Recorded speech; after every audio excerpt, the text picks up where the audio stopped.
Okay, everyone. There we go. Who's ready to be cursed by some more mermaids today? Although I guess I should change the title. We'll be. Well, actually, no, I shouldn't.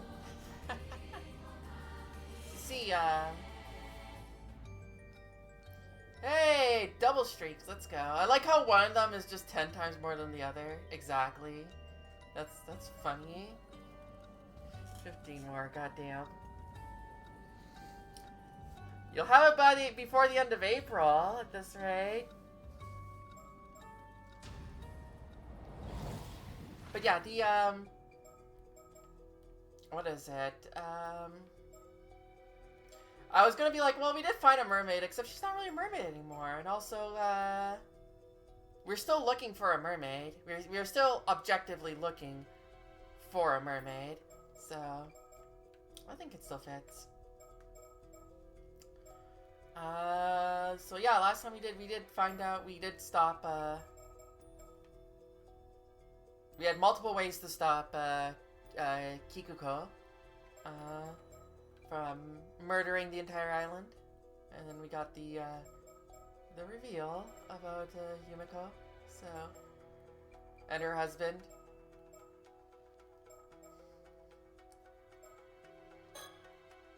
But, yeah, we're going to this date instead now. So this is after, it looks like this is a branching path from after the meeting with, what's his name?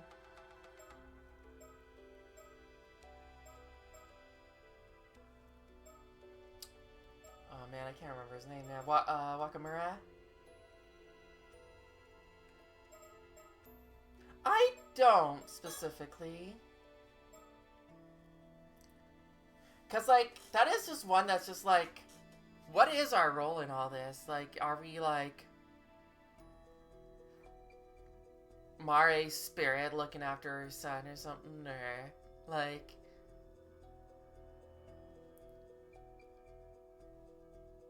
I have no clue. I have no clue. From Unkakedono to the Curse of the Raging Waves, Sato and Tsukasa run around the island, searching for answers to the mountain of problems before them. Let's think back to what has happened. After calming down Tsukasa, who had the wrong idea after seeing me with Shotaro by the beach. So that still happens.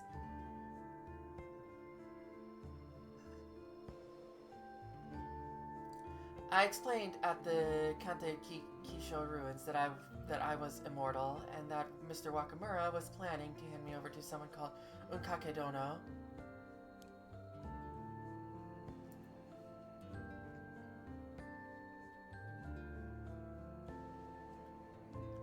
Yeah, Shotaro hasn't appeared in a while. I do appreciate this, just like, hey, it's been a while since you've been in this timeline here, so here's what's happening. The two of us searched for a way to stop the curse of the raging waves. We also stopped by the Wakamura home to apologize to Shotaro, but no one was there. After that, we met with Tsuyu, and I learned about who Mare Minakuchi truly was, and well as how the curse of the raging waves had been kept at bay by the bronze mirror she had left behind. Yeah, we found out there's 2 mirrors. We also ran into Azami. He looked desperate, saying that the Kamishimaru hand mirror that Kikuko had given me was dangerous, and he was going around collecting them. She is basically the most generic. Tsukasa and I handed ours over to him. Then, after that, I will say though, like, it kind of works. Like, she is like generations older. Very, very generations older. Like, she's the immortal, but also, and yeah, it just kind of emphasizes that she doesn't really fit in with the rest of the society here. But, you know, I think having someone look the most just like, hey, this character looks kind of generic, isn't necessarily a bad thing when the rest of the cast is like, has a lot more personality. Because then that in itself becomes her personality, you know? Or her defining characteristic. I can't find Mr. Wakamura anywhere. We need to tell him about the bronze mirror as soon as possible. Yeah. Oh. Hmm? It's those two. Oh yeah, they're the ones who were looking for the old man's place. Excuse me? Oh, if it isn't Sato, good timing. I've got something to discuss with you, if you don't mind. Oh, alright. I actually have something to ask myself. Huh? Since when did you get to know each other? Oh, right. We actually talked a bit after the last time we met.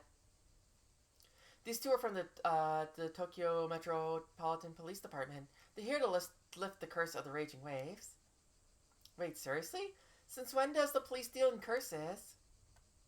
We're a special unit dedicated to things like this. I hope we can be of help.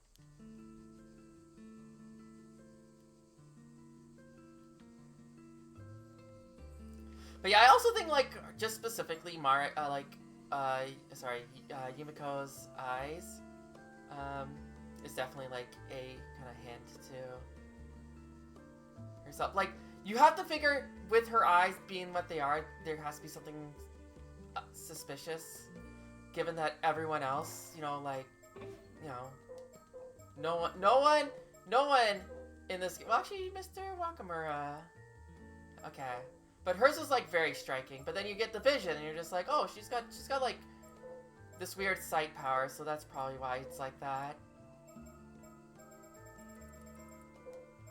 That's pretty cool. Again, it's kind of like having it hidden, but not hidden, too, you know? So, or, like, having something to kind of obfuscate.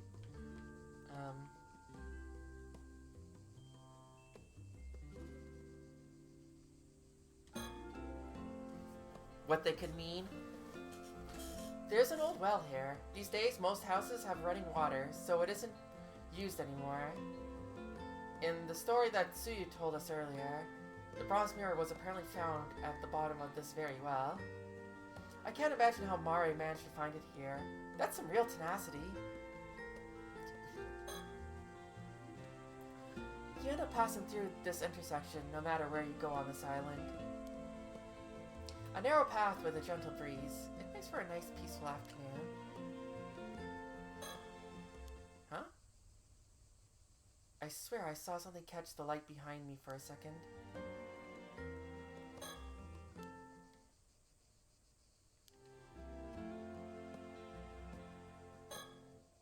Ah! Sato, something wrong?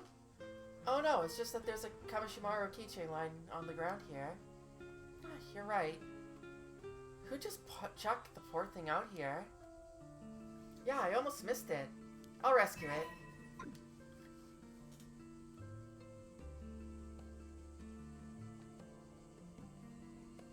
Interesting. I wonder if that's because, like, Yuza doesn't realize that, like... Actually, he might think that it's the, that the Kamishimaro is the symbol. Because he's the one who got the keychain earlier. That's the town clock, which is sort of the symbol of this street.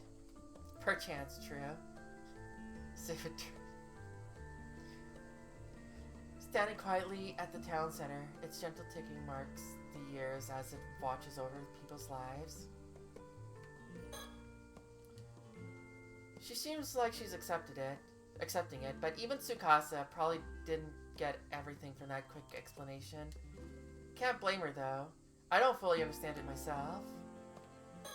You spoke with them yesterday, Sato?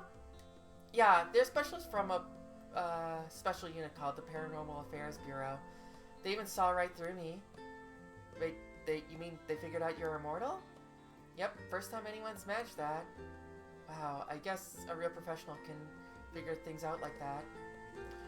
I don't know if you want to be talking like that in front of them, given that they told you not to tell anyone.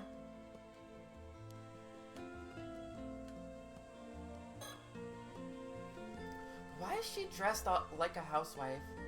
She doesn't look like police at all. The cloak, that cloak must be so hot. How does he stay so calm and collected? If you really want to do something about the curse of the raging waves, maybe we can rely on these two. Although honestly, they do scare me a little. True. Thank you for your time the other day. Oh, not at all. I'm sorry I couldn't be of more help. Mind if I start from my side then? Oh, not at all. The good news is, we figured out how to lift the curse of the raging waves. Really? You have? Whoa, seriously? That's huge! The bad news is that we need a few things to do it. We're in the middle of tracking them down. If that's the case, let us help you. Yeah, what do you need?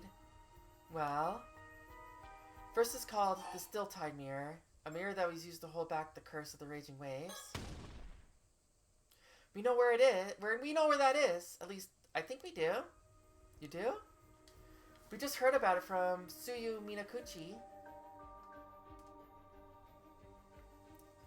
I see. 5 years ago, Mari Minakuchi tried to break the curse with that mirror, but failed. And that explains why people blamed her for the Southern Sea disaster.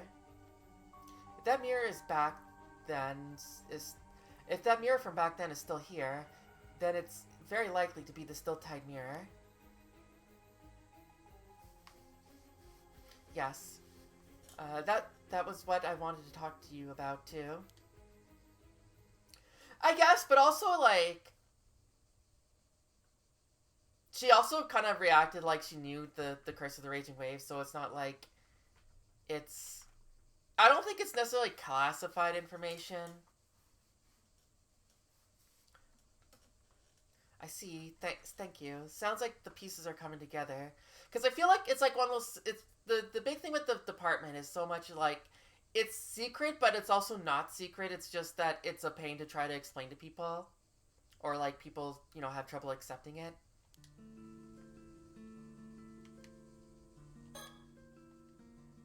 Maybe we could leave the Curse of the Raging Waves to these two, then. I really hope we can. That would solve a lot. But they did manage to track down a way to lift the Curse of the Raging Waves. That's pretty impressive. But there's one more piece we need, a descendant of the Taishima people. Which likely means Mara Minakuchi's son, Yuza Minakuchi, would be our best candidate. Yeah, that should work. Do you know where he is now? Not sure. We've been looking too, since we wanted to pass along what Tsuyu told us. Alright, we'll go search for him. Really? That would be a huge help. We'll go and secure the mirror. Time is tight. If we split up, we'll need a point of contact in case we can't find each other. Could one of you stay in one place and handle communication between us? Good plan. Could one of you take that on? Point of contact. It'd be best if it was. I'm glad we have suggestions. I'll go look. Again, I do feel like, like it's like in the first game where it's like these things of point. It's not necessarily things that they think of. It's things that we are suggesting to the character.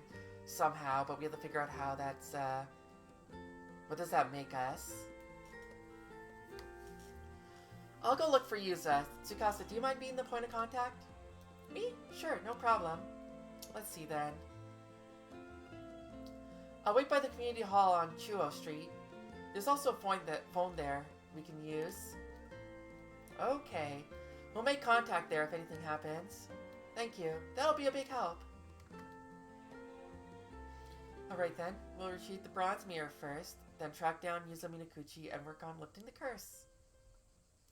Okay then, Sato, good luck.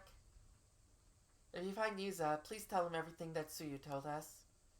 I will. Leave it to me.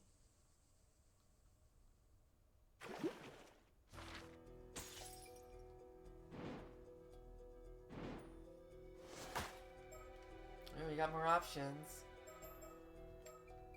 I'm also wondering that,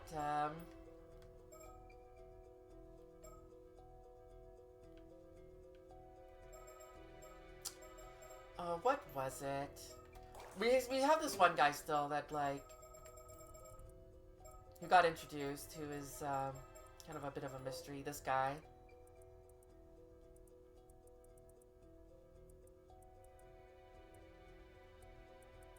I'm wondering if he's the other, like, immortal or something like that. If he's that last one and he's, like, this is also just Kipe Coma in disguise, like, this is just, you know, because he disappeared, and also, like, he doesn't like great spiritual ability, but he knows things, you know, in a way that, like, maybe he knows because he's immortal, and he doesn't hide, he hides his face because he doesn't, you know, obviously he wants to hide that he's not aging or getting older or anything, like, I don't know. Throw stuff up there. We're gonna continue with Sato. Sato entrusts Tsukasa with being the point of contact while she goes to search for Yuzo Minakuchi. After that, I met with Yuza and told him what I heard from Suyu and Mrs. Shiki, that we needed him to come to the community hall to lift the curse of the raging waves. But after that, I headed somewhere else, this time for my own purposes.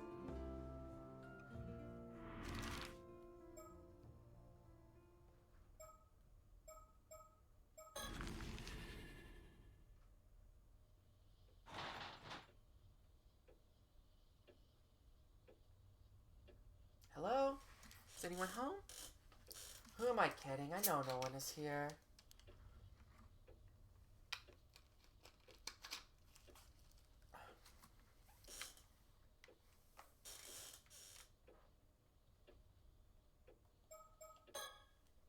Okay, I'm here. I visited this room so many times while helping look after Suyu. The owner's away, but people on this island don't usually lock up all that tightly. I've also been asked to come while they're out to help with chores, so by now I know the place well.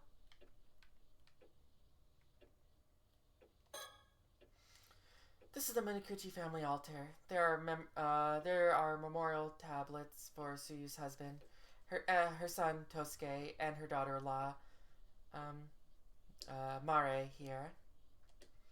I'm sure she never expected they'd all go before her, so it must have been hard to deal with. A calendar handed out by the local association.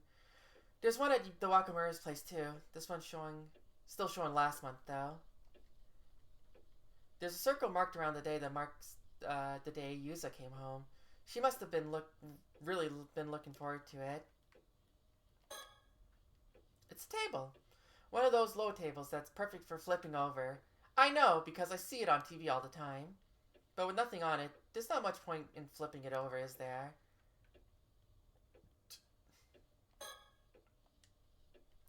It's an altar shelf. Buddhist objects and keepsakes are neatly arranged on it. It also has something Suyu once showed me. Here it is. Something about it, but I can't put my finger on what. It really is just as beautiful as ever. I shouldn't just take it. So let me put it back on the shelf where it belongs. Oh yeah, that did come up, right? Like, cause that's why Yuza thinks that his mom is a mermaid, but that's probably just something that what's his name has from what's her name? Mari got from Somai. A light with a wooden frame.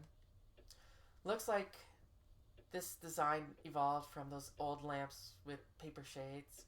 I'm glad this older look still turns up here and there.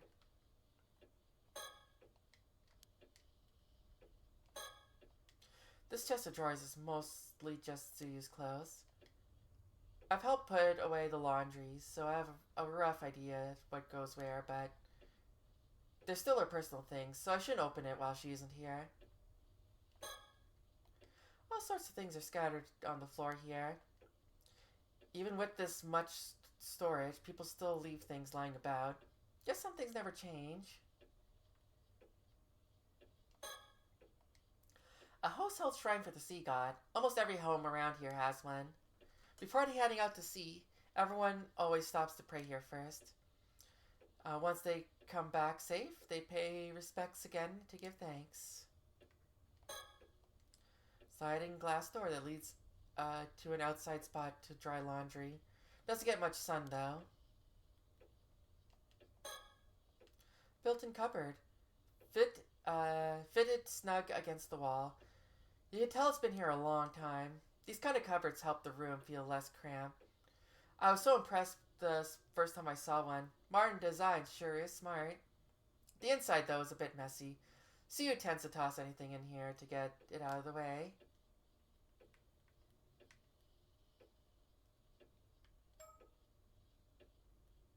Hey!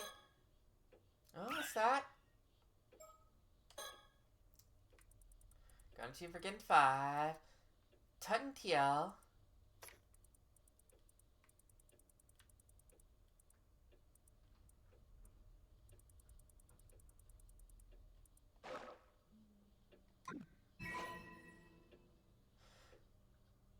You found 5 markers, so you now access the Mockingbird relationship chart.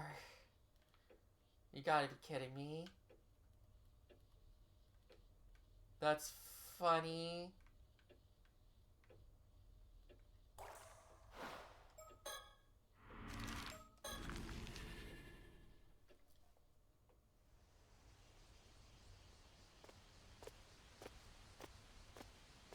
Gonna run into someone here.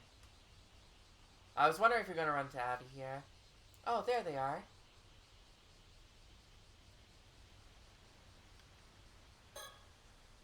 There's a small plaza in front of the lighthouse where you can see the sea. Probably meant for tourists. Come to think of it, I never really come here at all that much.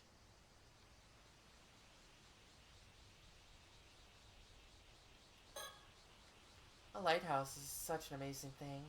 One single beam of light can guide so many ships. Back on the day, if you wanted to sail at night, you had to wait for clear, starry skies, or lit bonfires along the shore. It was a lot of work.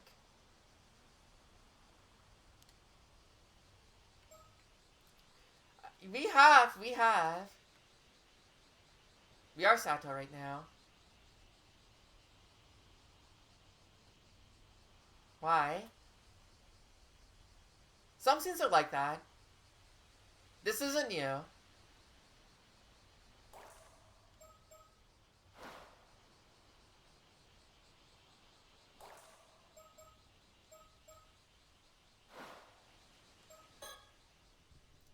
Okay, let's think about what I need to do now.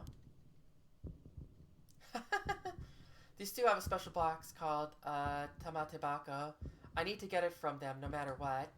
I have to find a way to convince them to hand it over. This is the only chance I'm gonna get. I'll share what I know, bit by bit, to hook their interest and negotiate from there. Really, I'm not sure I can pull this off, but I have to try.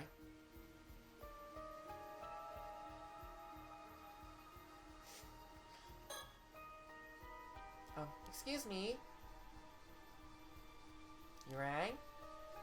Ah, yes. Could I speak with you for a moment?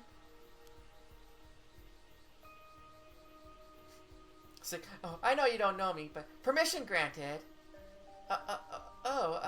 Thank you.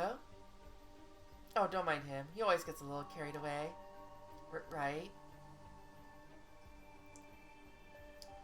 So you're Abby, an author, and Shushi here is your guide? Indeed. Great to meet you, Sato. I've actually heard talk about you around the island. Oh, really? It seems you've become quite famous in these parts. I'd say we're more on the infamous side, but sure. I'm sitting here like, is this going to be like, now to go back and get the scale? And be like, sorry, we're going to grab it. We're going to trade you the scale for the box. They must have their own reasons for finding the Tamatebako. If I can get them to give that up, maybe they'll hand it over to me without too much fuss. What's the best way to approach this? Wow, her blonde hair is so beautiful. I've never seen it in person before. And her outfit also looks so unusual. Maybe it's traditional clothing from her country. Now I think about it, this is my first time meeting someone from overseas. They do feel different somehow, but I can't quite put it into words. Hello. Oh, hello. That's interesting. I sense something peculiar about you. Huh? Do you? It's definitely strange, but I can't quite put my finger on it. Are you really human? I think so. Hey now, Shershi, that's an awfully rude thing to say to someone. Do forgive her. She still doesn't quite know how to start a conversation. No, it's fine. Sorry. No, really, it's fine. I heard you were searching for a mermaid. Is that true? Oh, tell me, young lady. Do you perchance know of a mermaid? Because if so, you must tell.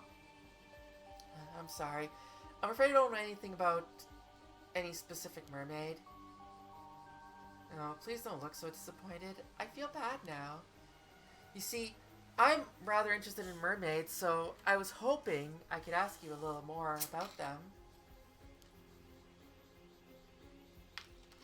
Now you look both disappointed and annoyed. Did I say something wrong? Well, the last person who asked the same thing nearly cursed us to death. What? Indeed, the people on this island are nothing but trouble. I've had enough of it. You're the same, aren't you? You're just after immortality like everyone else. Admit it. Well, I need to steer the conversation towards the town of tobacco. What should I say? No, not at all. You've got it all wrong. Oh, then why are you after a mermaid? Well, you see, I wanted to find a mermaid because I need to thank them. Oh, fascinating. Don't tell me. You were once saved by one in the past? No, not quite. Then what do you need to thank one for?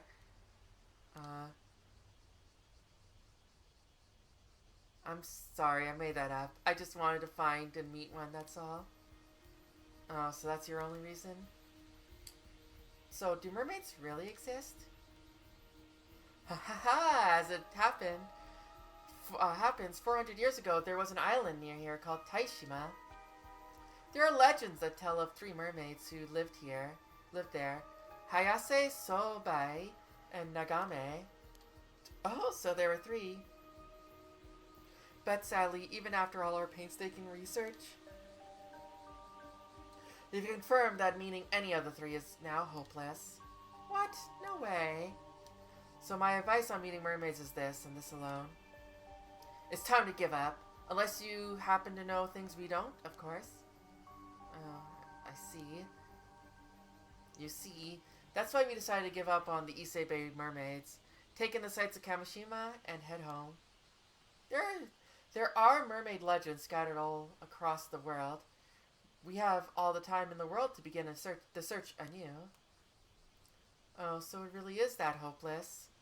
Plus, we can't linger on this island much longer anyway. Shishi's condition and duties are starting to be an issue, you see. So we must be taking our leave here. Oh, hold on. They left. Damn, that was no good.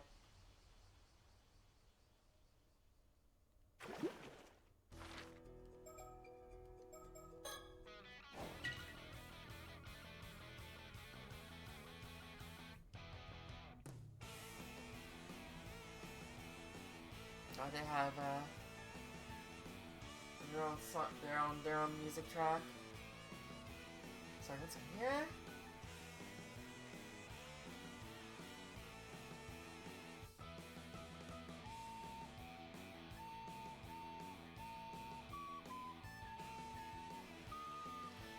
Now we got this flute. Beautiful.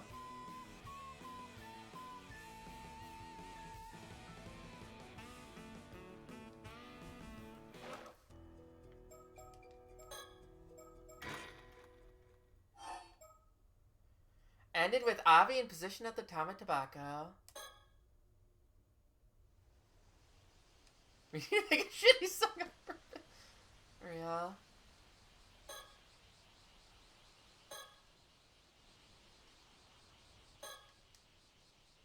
First, I think I should go over the plan in my head one more time. Okay. I get that's how you know what your objective is here.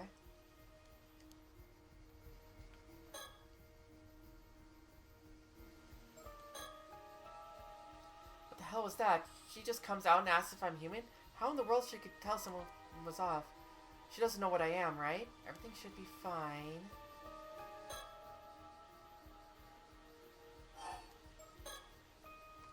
Yes, I must become immortal. Everything depends on it. If you know anything, I sincerely ask you to tell me. Ha, there it is. Your true colors. I knew it. You think I just hand over the Tama Tobacco I struggled so hard to attain?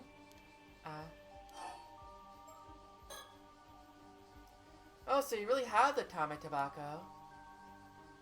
Huh? What's that? I've never heard of this Tama Tobacco.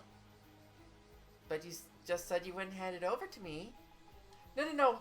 You are mishearing things, young lady. I have no idea of what you speak. Please, I really need it. Alas, young lady, our research has made one thing clear. Trying to meet a mermaid in this place is futile.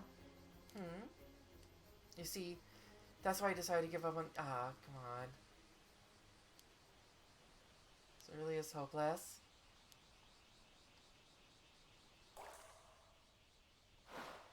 Oh, hold on.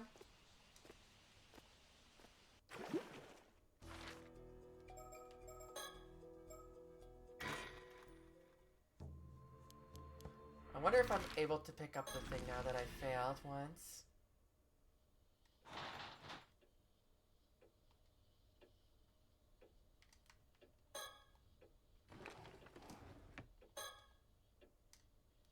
I'm not allowed to take it.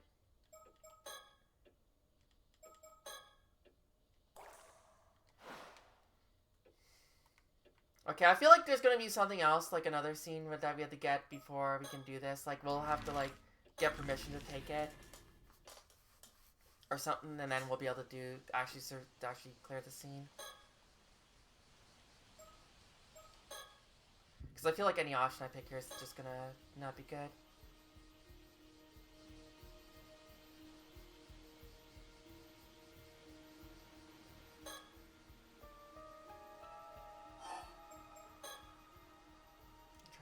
It. I want to meet one. Zuriel, I just want to meet one, even if it's just one. Oh, I see. Chasing the legend, are we? I must say, I have a soft spot for ambitions like that. Glad to hear it. So, did you manage to find any? This happened, Taishima. Okay, this is the same thing.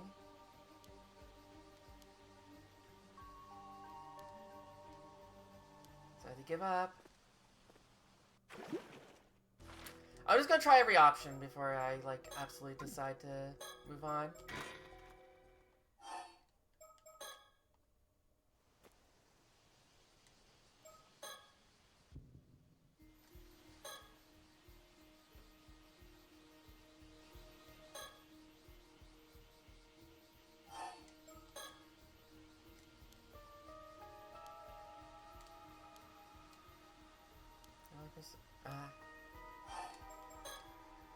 Please, I need it no matter what. Oh, look at the fire in those eyes. Looks like there's more to this. Very well, tell me your tale. If it rouses my spirit as an author, then I might be persuaded to hand the box over. Really? Alright, let me explain. I'll tell you, but you have to promise you won't tell anyone else about this. Of course, I swear. My lips are sealed tighter than a well-corked bottle. Is that supposed to be reassuring? Don't worry. We won't go breaking any promises. Alright then, where do I even start? The truth is, I'm what is known as an 800-year immortal. I'm already immortal. Huh? What? Is all that true? Wait, are you trying to say that you are that Osato from Kurosawa? The real one? Ah, yes, that's probably me. Whoa, so that's why you're doing all this? Wait, no way. Are you being serious? Yes, completely serious. Which is why I need that tobacco, no matter what. You realize what you're saying is crazy, right? Anyone else would be dead against it. Please, all I need is that tobacco. Avi, what do you think? Hmm. Are you sure you're alright with this? I can hardly call it sane. Yes, this is what I want more than anything. Very well, in that case. Amazing! Such stunning spirit. I'd be happy to support that result, even if I stand alone. This must be the reason why I found the tobacco in the first place. Here, take it. Oh, thank you so much. Now that we know the situation, it only makes sense for you to have it. You should have said so sooner. That said, we'd like to know how things turn out, so please be sure to let us know, okay? Of course, I won't forget this kindness as long as I live. For 2 more days. Ha, think nothing of it. But that doesn't mean I should apologize to you, Sershi. After all, that trouble we went to get it. Well, you seem enthused enough by this turn of events. If you're happy with your choice, I don't mind. Also, as I'm sure you already know, you still need mermaid flesh. I know. I'll figure something out. Oh, so you do have a lead on a mermaid. I'm intrigued, but I'll leave it at that for now. One more thing. Carrying that tobacco may draw some unsavory types. Be careful. Oh, I don't like the sound of that. Well, we're heading back to the mainland to look for them anyway. Yes, after sightseeing on Kamishima, we were supposed to return post-haste. I see. Well, thank you, and good luck.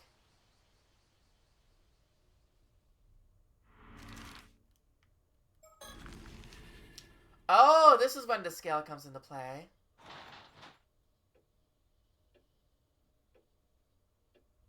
Hello, is anyone home? Who am I kidding? I know no one is here.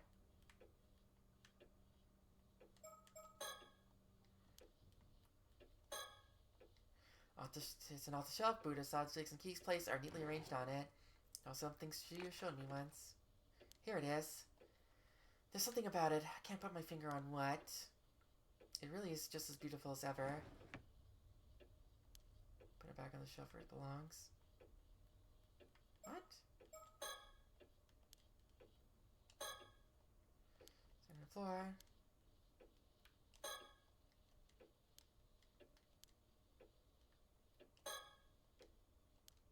Family altar.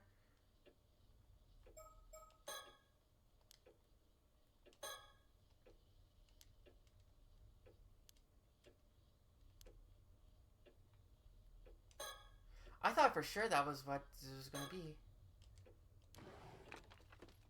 Oh, there it is. The strange fish scale that Mari left behind. There's something about it. I can't put my finger on what. It really is just as beautiful as ever.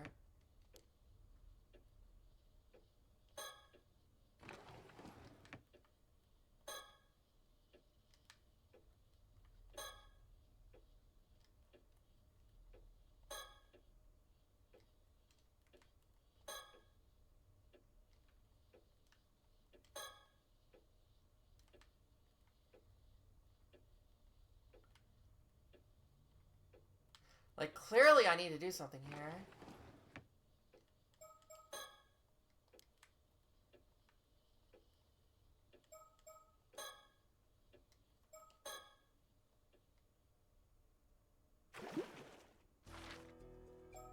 Okay, I guess we just need to just complete another route and get information. To the sanctuary. After taking steps to distract Kikiko from her plot to unleash a curse that will cause a mass murder on Kamishima, Yuza asks Azami to retrieve the hand mirrors Kikiko distributed across the island. Shortly after, Yuza is summoned for an audience with Yumiko Shiki.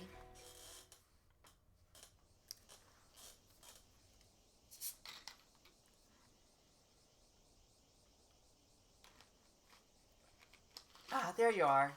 You're Yuza Minakuchi, correct? That's me. I was told to come here, so here I am. What?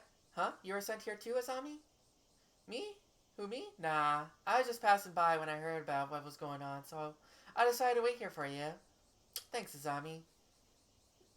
So, as I understand it, you two are you're the two brave police officers who were sent here from Tokyo to deal with the curse of the raging waves.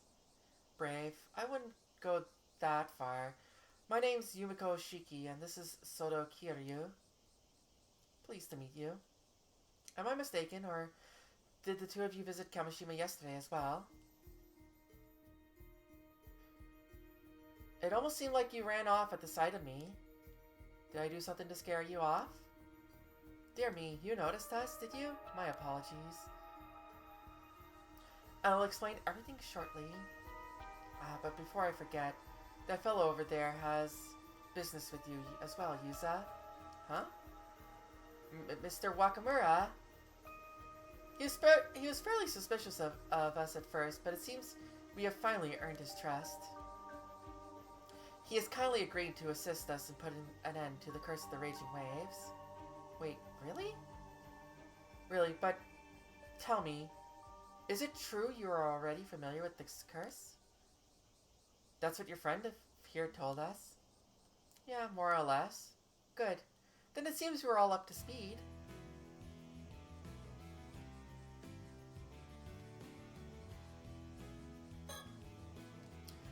The ray of sunlight beaming down amidst this stifling humidity are accompanied by a chorus of cicadas that somehow intensify the heat. For real, right? He's probably working his gray matter into overdrive trying to keep up with everything that's going on. I wish there's time to explain everything properly. Honestly, I barely understand a small myself.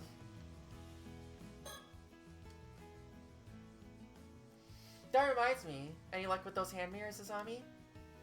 No worries there, I got them all back. Every last one? You must be the fastest mirror collector in Japan. I knew I could count on you. Thanks, Azami. Are you talking about the mirrors Kikuko Tsutsui was handing out earlier? Huh? How did you know?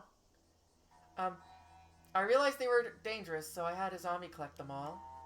Really? Does that mean you figured out they were the targets of a curse? Wait, you knew about that? So it was true! What's the deal with these things anyway? I see. So these curse stones can be used to kill people instantly. But since Kikuko's curse stone was confiscated, the danger's passed. Phew, what a relief. What I want to know is how you found out that Kikuko intended to use those hand mirrors as the targets of her curse to begin with.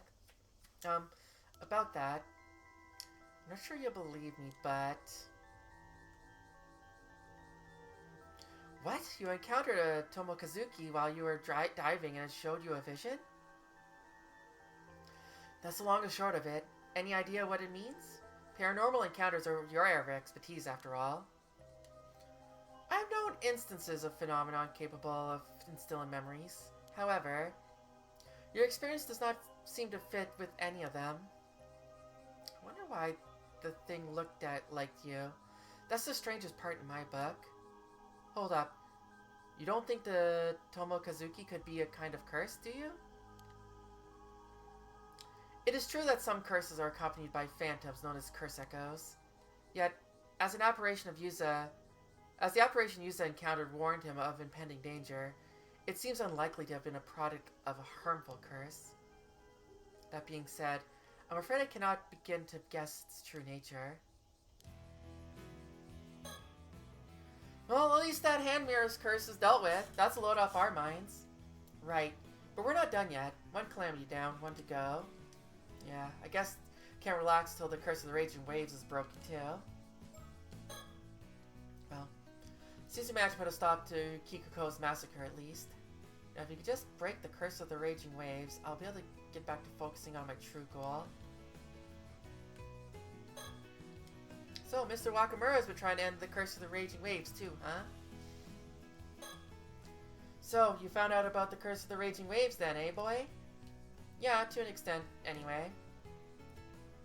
I always figured your mother was behind it, and that she was descended from the raiders, but... Wait, really? That's why you blamed my mom for the disaster? Well, you had it all wrong. Turns out she's a descendant of the Taishima Islanders, the victims. Seems you know more than you're letting on. Oh, no, that's just what Brand said. So you knew about this too, eh? Suppose I should have known. But see here, your mother tried to end the curse 5 years ago and failed, didn't she? If that's what brought on the disaster, I wasn't so far off after all, was I? But be that as it may, I still owe you an apology for pinning the curse on your mother all this time. Especially seeing as she's the one who found the bronze mirror and held the curse back for us. For what it's worth, I'm sorry. That's nice to hear. Good on you, Mr. Nakamura. At least you can admit when you've made a mistake. When your own instructor comes along to tell you that you've changed... when your own instructor comes along and tells you to change your views, what choice do you have? Instructor? Are you talking about that sorcerer friend of yours? That's right. We discovered the sorcerer's identity. From there, it wasn't too difficult to reach her understanding. That's how we earned this fellow's cooperation as well. Seems I misjudged you. If my instructor says you're the real deal, then I reckon you must be. Got something to think about. Sounds like we weren't the only ones looking into the curse of the raging waves. Above all, hearing what Gran revealed came as this huge shock. Especially to me. To think Mom was a descendant of the survivor of Taishima, and that 5 years ago she tried to break the curse but failed. I guess I finally understand why Gran sat back and took all the abuse the other islanders leveled at us.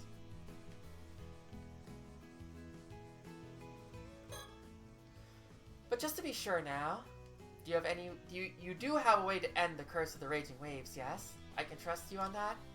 Yes. There are still a few points we need to confirm, but it is guaranteed to work. If that's true, then I suppose I won't be needing Unkakedono's help anymore. Unkakedono?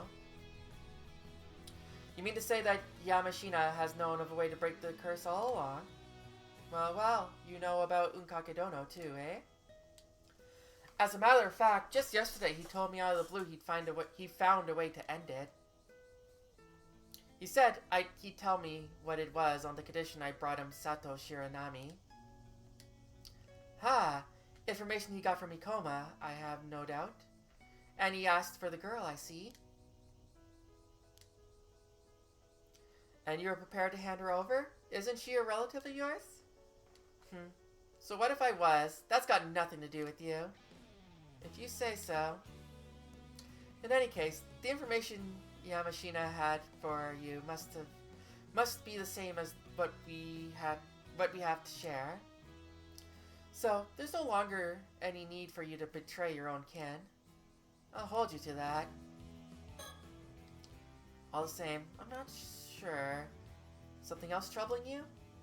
According to you, when Mari Munikuchi failed to break the curse, it brought on the disaster 5 years ago, but... Is that really the truth?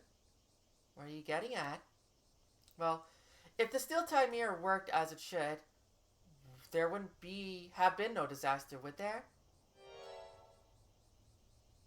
That only leaves one possibility, don't it? That the Raging Waves curse bearer was stirring up trouble. By curse bearer, I assume you mean a descendant of the raiders of Taishima. Exactly.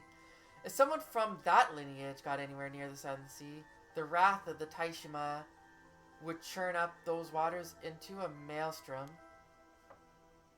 Anyhow, my instructor swears that that's the true cause of the disaster 5 years ago, and I'm inclined to agree. So that's your theory, is it?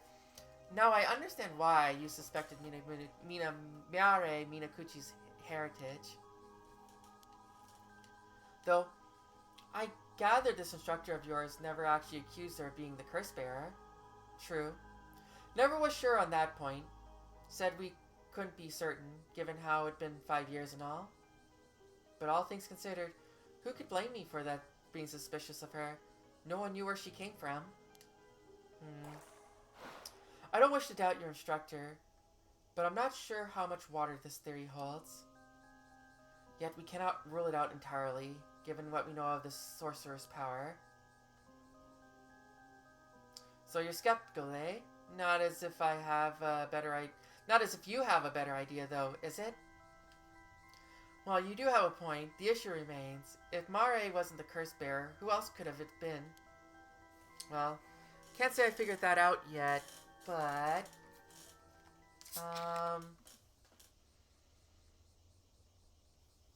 Sorry to interrupt, but I have something to say. Yes? Assuming my mother wasn't the Raging Waves curse bearer, I have a theory. See, I've read over the reports of the incident again and again, and there's something I've noticed. Oh? And what might that be? Well...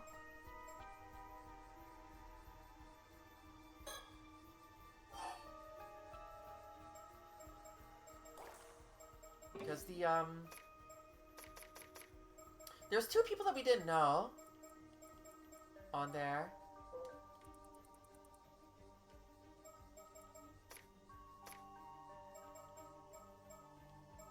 Is that gameplay guides?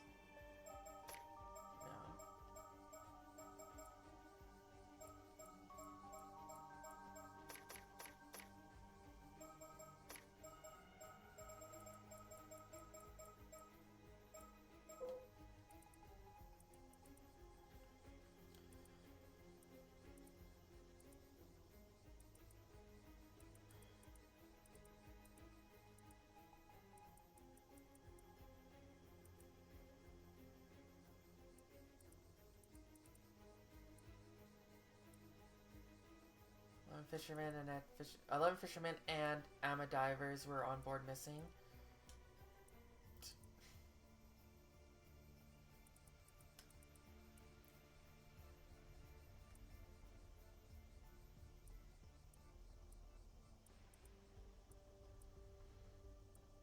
Yeah, there's someone on the Oh My Maru who is just someone that we don't know about.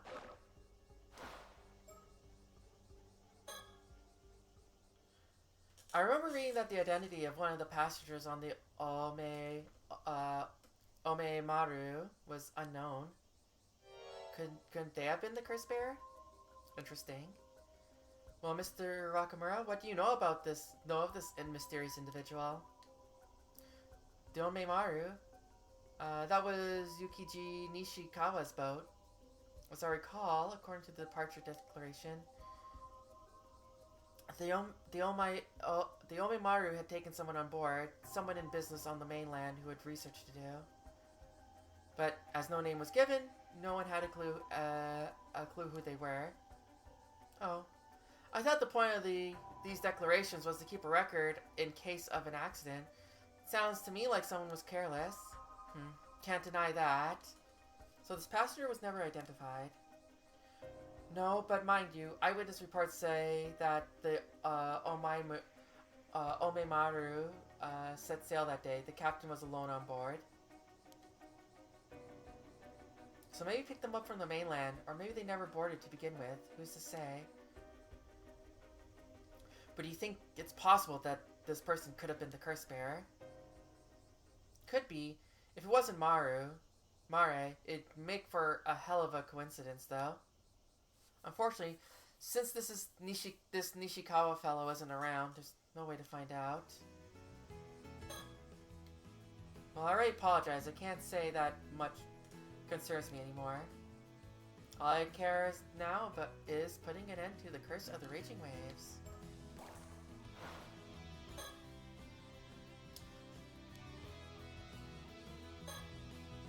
This building is where the neighborhood association meetings are held. Tsukasa must have made the most of her family ties to gain free access to it as a relay station. Apparently Tsukasa's still inside, waiting to handle the communications. Lucky. I bet it's nice and cool in there, with air conditioning on. This man is Mrs. Shiki's assistant. Apparently he's not officially with the police. Right now he's just quietly following orders, but for some reason, I get the feeling he's the type who's really scary when they're angry.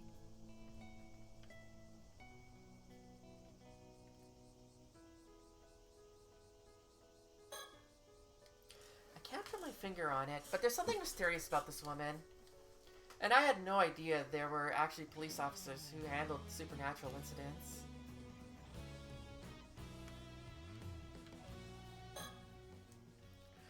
Regarding that being you encountered, Yuza, what you call the Tomokazuki.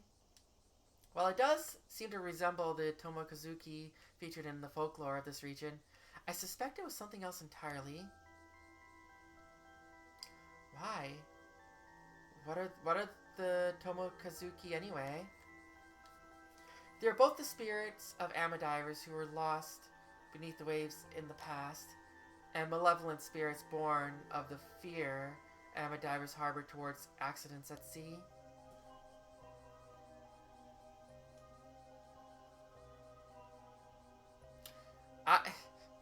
Sometimes there's just things that just trigger certain references, and you're just like, well, that's it. Oh, shouldn't you be out exercising them then? The latter type of spirit is the most numerous, so as long as these fears persist, they will always return. However, they do not possess sufficient power to cause real harm, so as long as you carry the proper charms, they cannot affect you. So these Seimen and Domen symbols aren't just for show, huh?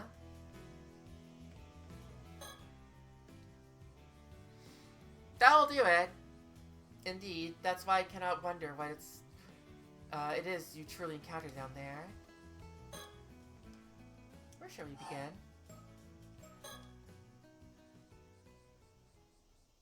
But before you go, I have one last question to ask you, Yuza.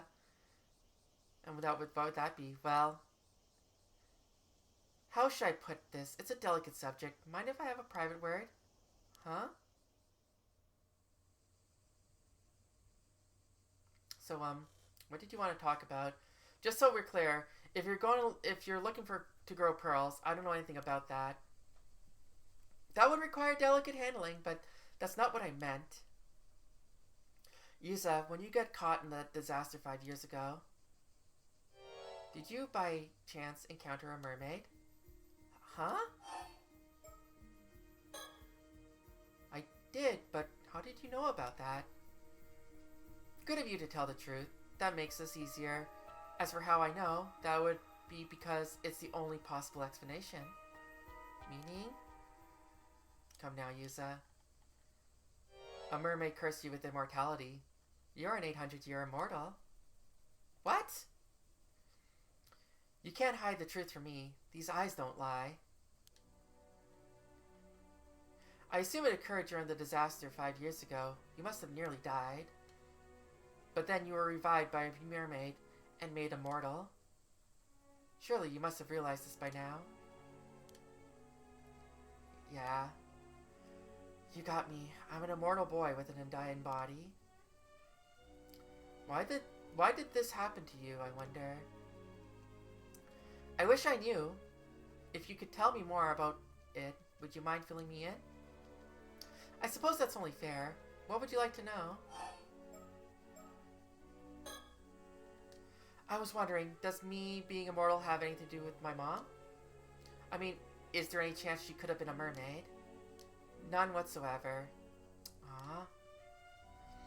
In all likelihood, you received your immortality from the mermaid Sobai. You see, Maramini Kuchi was a descendant of the clan that was tasked with escorting Sobai back to Rigu. That much I'm certain of. Is that why she tried to break the curse of the raging waves 5 years ago?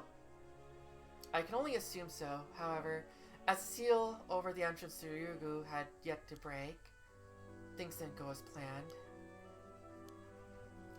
Does this mean Sobai could still be nearby? Maybe she's living in the sea around Kamishima? I'm afraid there's little chance of that. See, when the entrance to Ryugu was unsealed 3 months ago, Sobai would have been able to return home.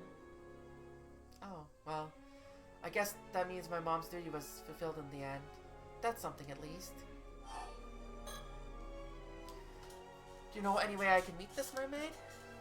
You don't give up easily, huh? Are you another mermaid fan? Another fan? Yeah, we pointed that out earlier, right? Like,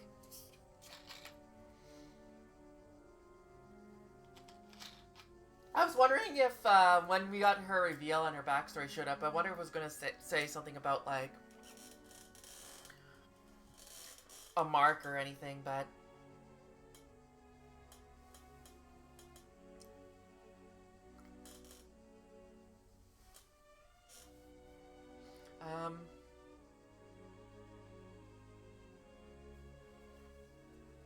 Those foreigners who visited the island recently, they were also very keen on meeting a mermaid.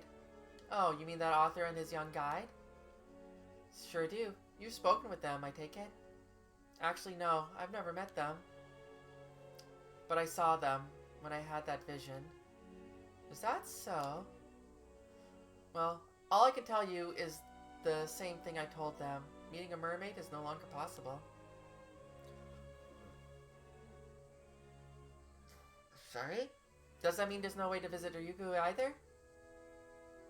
The thing is, Ryugu is pretty close to what is typically referred to as the afterlife. You might say it's the space between our world and the land of the dead. There's no way to travel there. None at all. Sorry, no. You'll just have to accept that.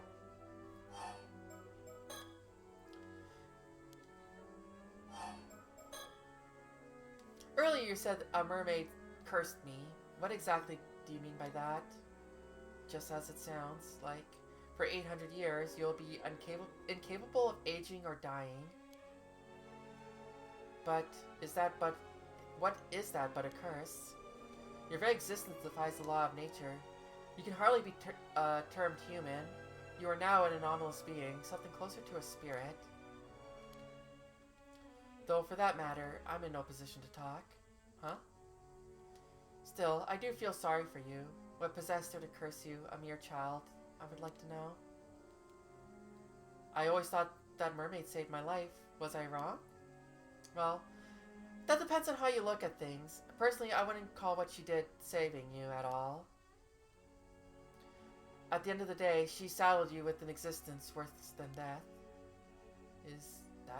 Is it that terrible?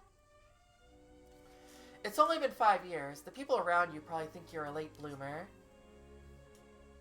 But give it a decade or two, and your static appearance will start to stand out. And should you ever meet with a would-be fatal accident in public, it's all over for you. Your mortal nature is exposed. You'll be bombarded with public scrutiny at best. At worst, you'll be captured and experimented on. Either way, from that moment on, you'll never be able to lead a normal life in human society again. I feel like that conversation basically implies that he looks 13, but he doesn't. Humans have always coveted immortality. Countless dreams of it even today. Or dream of it even today. I mean, he looks more 13 than the 13-year-olds in JoJo. It's not saying much. But the reality is, only the first few decades of your existence are bound to be enjoyable. It's only going to get harder for you as time goes on. Humans were never meant to live for hundreds of years. A lifespan that long is unendurable.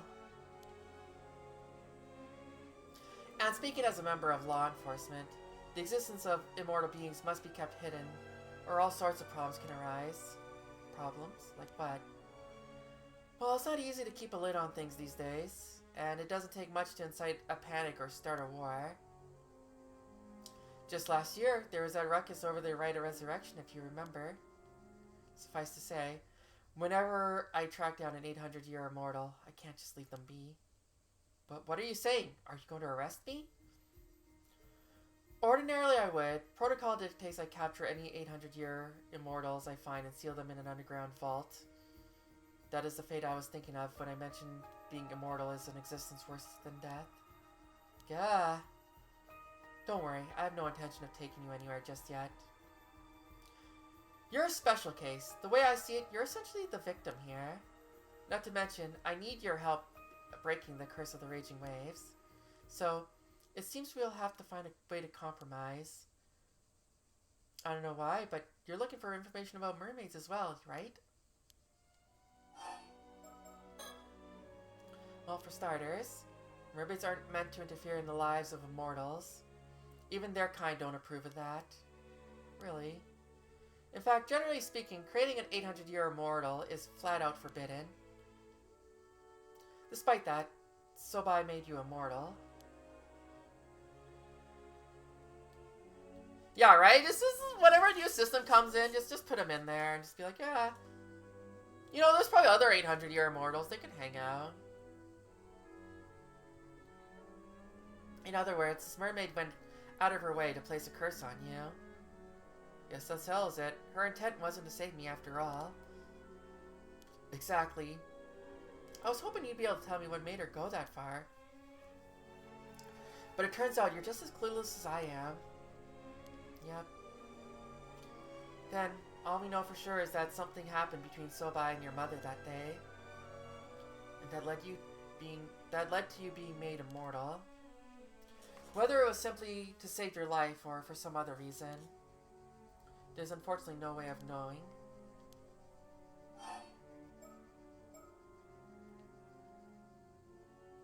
I'm wondering, like, we didn't get information on what specifically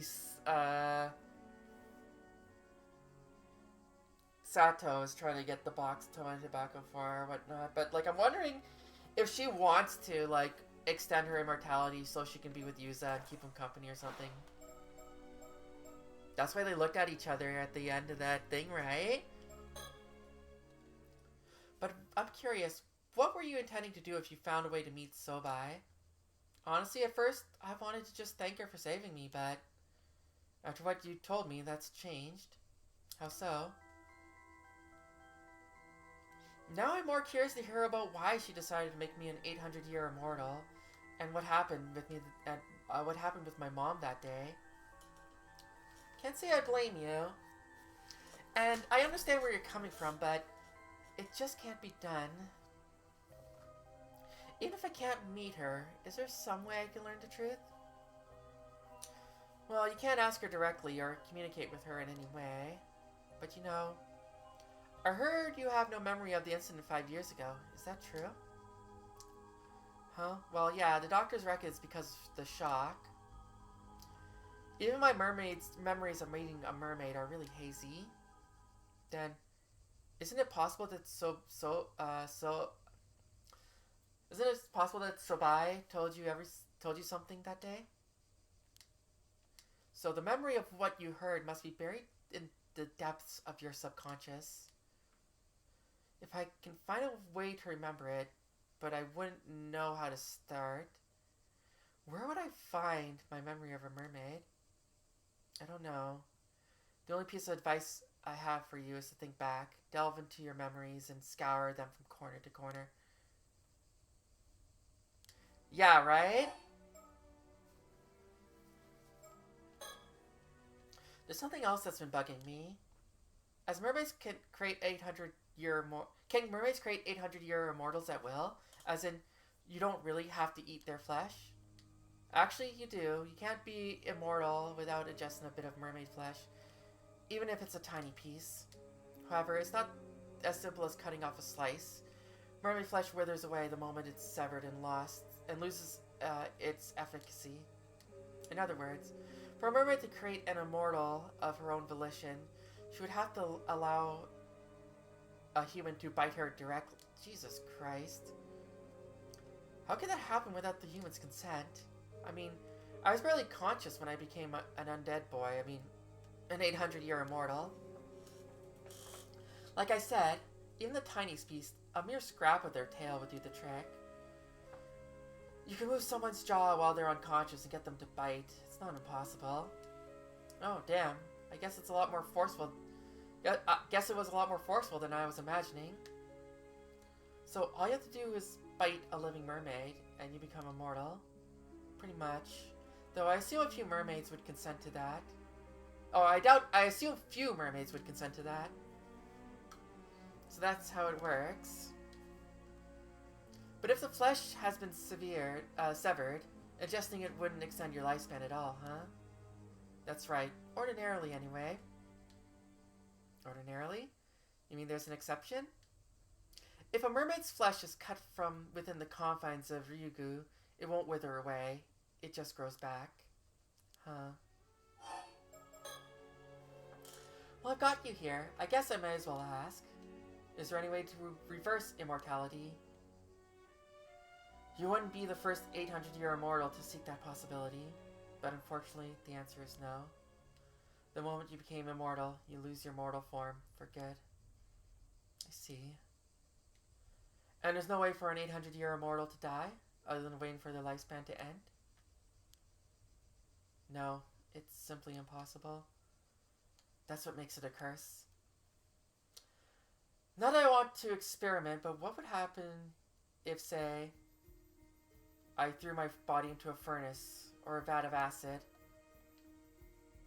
The instant it resulted in death, you would begin to reform, then starting from the part of you which, with the largest remaining piece of your heart. Every other part of you would then vanish. No matter how beyond repair your body becomes, it would be healed when you resurrect. I see. On the other hand, you won't be healed if your injuries aren't fatal, no matter how badly hurt you are. For example, take that furnace scenario you mentioned. If your body remained in the furnace after you resurrected, you would burn to death again, and revive again, and so on, in an endless cycle, all while fully conscious. Shit.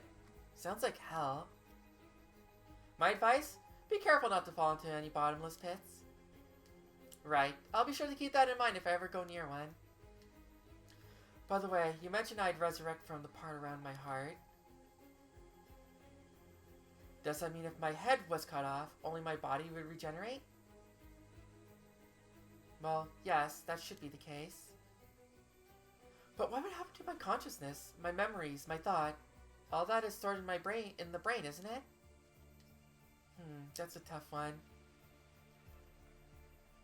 As I mentioned, every part of you except the one that resurrects will vanish. So it seems likely that everything inside your head, including your consciousness, would vanish too. That can happen. Does that mean my regenerated body would have an entirely new conscious? Tifa's just thesis as consciousness. Well, it seems 800-year immortals do have some fuzzy memories after they resurrect.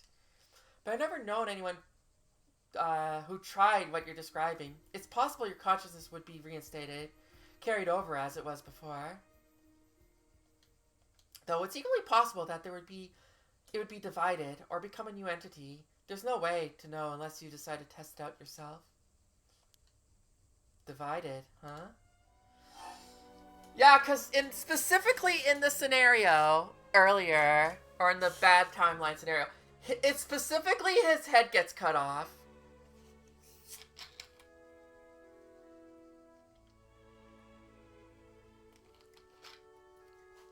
So,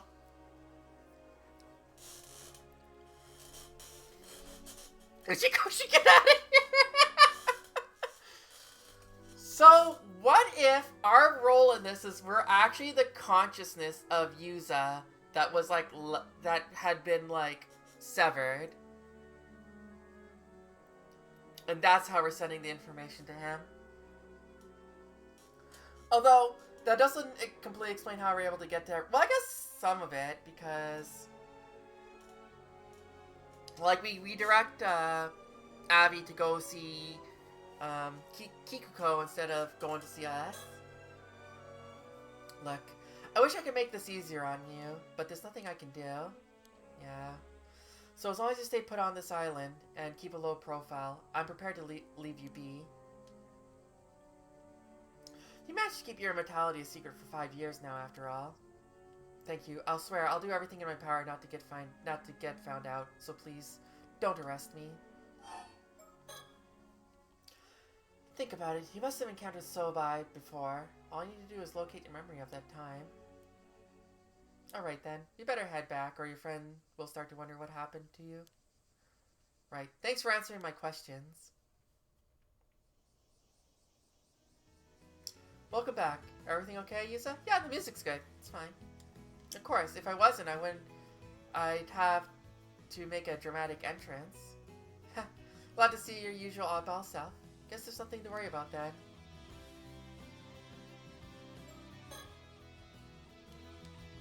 Now we're just like literally inserted back here. 400 years ago, an Onmyoji sealed the entrance to Ryugu in an attempt to contain the curse of the raging waves, and left behind instructions on how the curse could be broken after 400 years had elapsed. There are 3 steps that must be followed. Just 3. First, thou must bind my seal, risen from the depths of within the iron box. Thou must offer the still-time mirror bequeathed by the sacrifice to the sanctuary. Third, let those who shared blood with the lost souls of Taishima be the ones who offer appeasement. That should be the wording, if I remember correctly. Let's consider each step in turn. First, as the iron box, that refers to the container which these instructions were kept. It surfaced when the entrance to Ryugu was unsealed.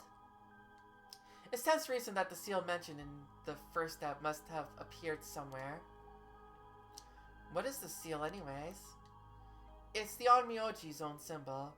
The same symbol used to seal the entrance to Ryugu. This is what it looks like. I expect we'll find a mark identical to the one on the map. This map somewhere on the seafloor. The marked location is likely the sanctuary mentioned in the second step. It should be in the vicinity of Kamishima. That would make it somewhere near the place I went diving this morning.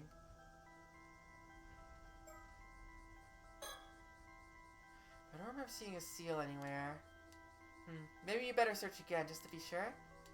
Agreed. This is our best lead, and that area would be the most likely place to discover it. Guess this calls for another diving trip then, huh? That may be, but let's discuss the remaining steps first. The second step centers around the still-tied mirror, bequeathed by the sacrifice. That's got to be the mirror Mark Minakuchi found, which we have just retrieved from the shrine at the bay. From what I heard, that mirror is what's been holding the curse in check all these years. That's right, and now it must be offered to the sanctuary. The former site of the Taishima sanctuary should lie in that area. Perhaps that is the location we seek? In that case, I reckon that the hole where I encountered the Tomokazuki is the most likely spot. After all, it only appeared a few months back. I can't think of anywhere else it would be. Just double check. Something here? Yeah. That does seem likely. The only problem is there's no way through. Huh? How's that? Well, there's a powerful current in there. Going too far, it'll drag you down to the depths in an instant. That does not strike me as a natural phenomenon. It is possible the sanctuary lies within.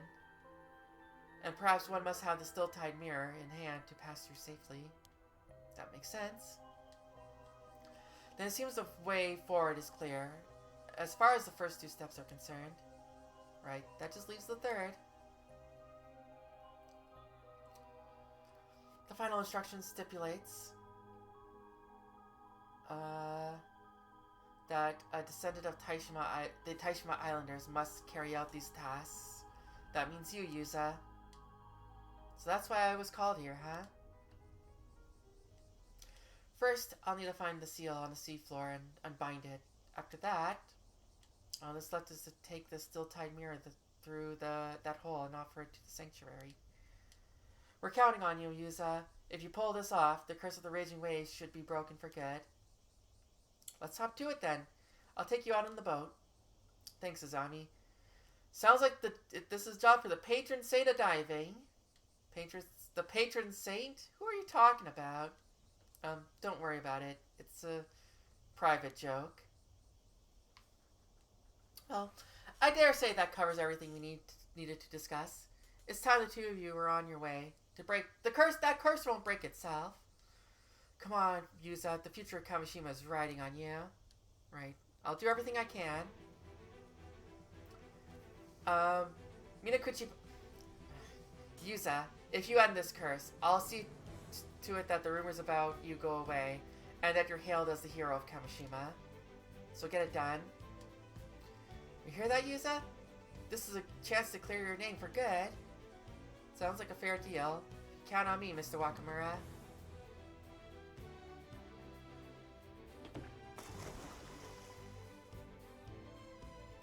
Ready to roll, Yuza? You got that bronze mirror with you? Yep, I got it right here. Ready when you are. Guess you better start finding this seal that needs to be unbound or whatever.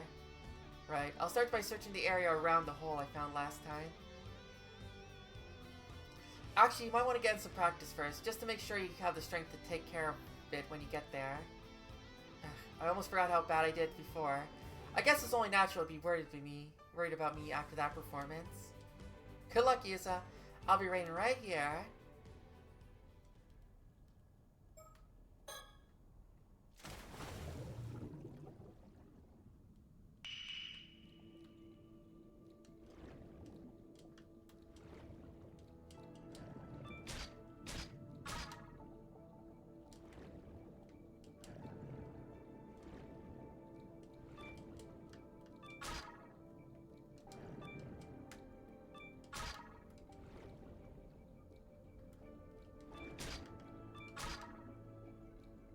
Practice.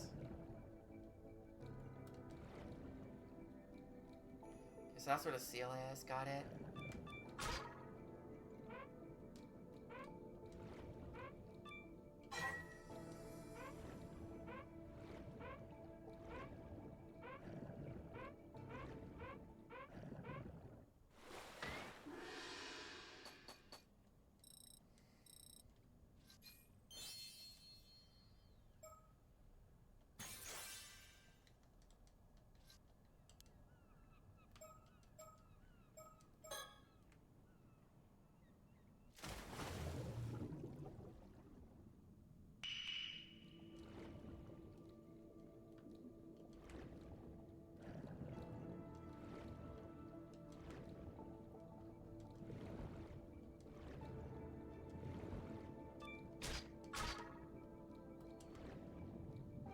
Oh, damn it. I mean, it's not terrible. But damn it.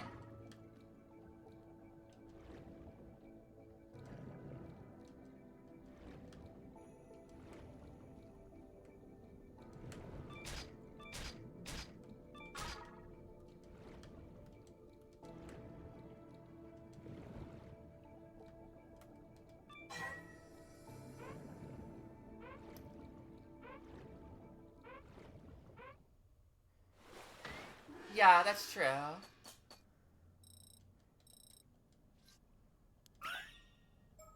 Number 12.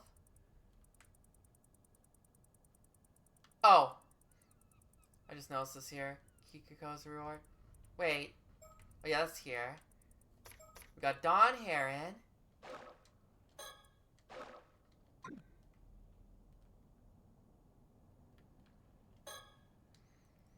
The seal you're looking at should be somewhere near the hole you found before, right? I reckon you'll find it if you turn around and keep swimming that way after diving. Still, I couldn't hurt to improve your diving and gathering skills first, just in case. Right, we did have Dawn Heron. We got,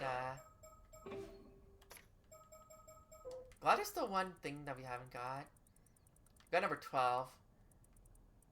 It was, Booby Bravo. Booby Bravo. I'm glad we made an amateur joke.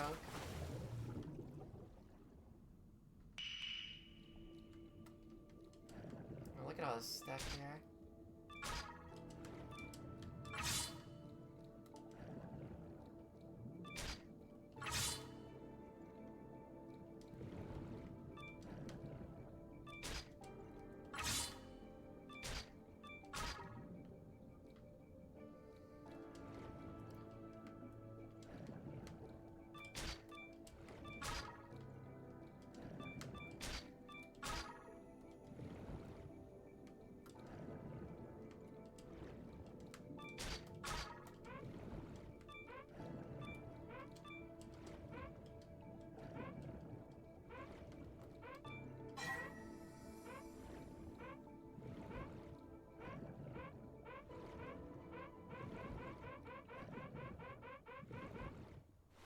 glad we got through. That's kind of silly. You don't get to you don't get to swim straight up. You don't like, you know.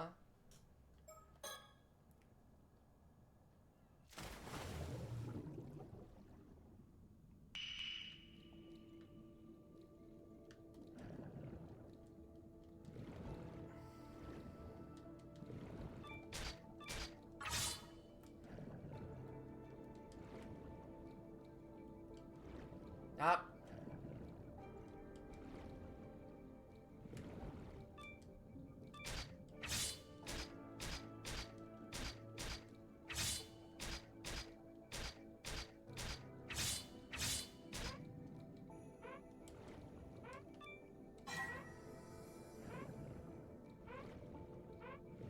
I'll see if that resets.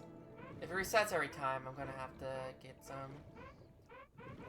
improve my harvesting skills.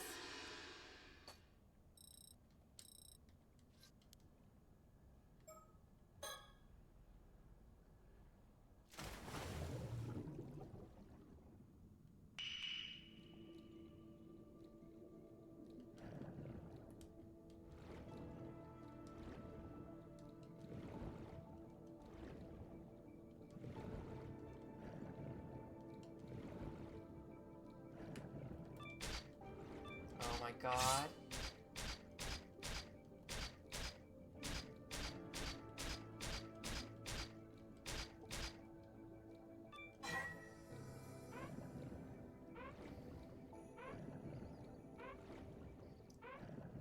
Yeah, you know, I was gonna mention last stream too when I was doing this again. I'm just like, I'm glad this game starts off with a minigame that you really just don't have to do much of. Except you do have to find the plot.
Okay.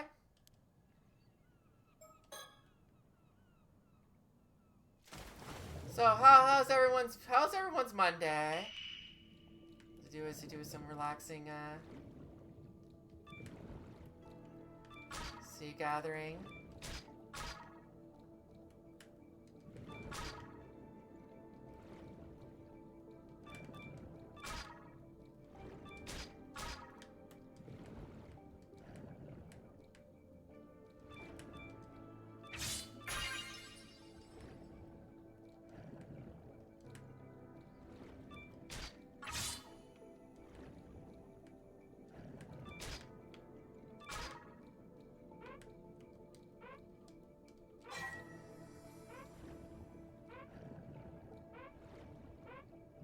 That's good. I always feel like Monday's always like the least quiet day for me, but honestly, it's kind of not too bad for me. In that case, like I kind of like knowing that I'm coming in and I absolutely have stuff to do, you know, immediately that I can work on. Let's see if I can fix that seal.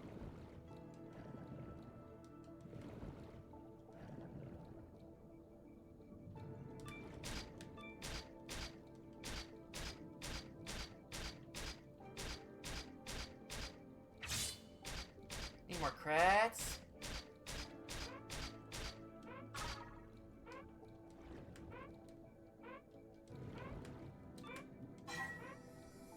I'm dead. Oh, I'm so dead.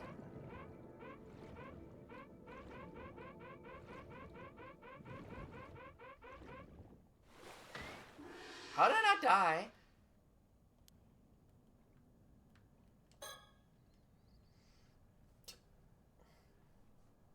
That seal's been dealt with, but have you taken another look at that hole you found yet?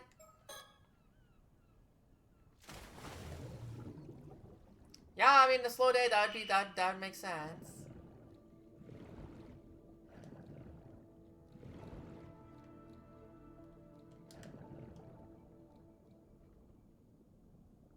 Good. Looks like that powerful current has receded. Should be able to make it through now. Only one way to find out.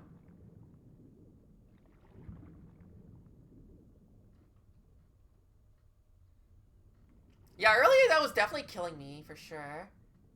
Hey, this looks like the tunnel that we, This place feels vaguely familiar. Have I been here before? Maybe I'm just imagining things.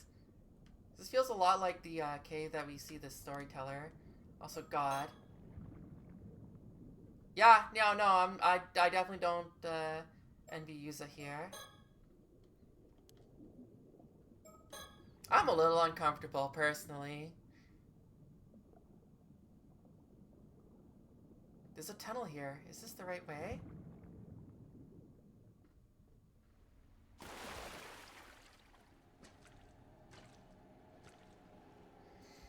There's an open space here, but it's pitch black. Could it be the sanctuary?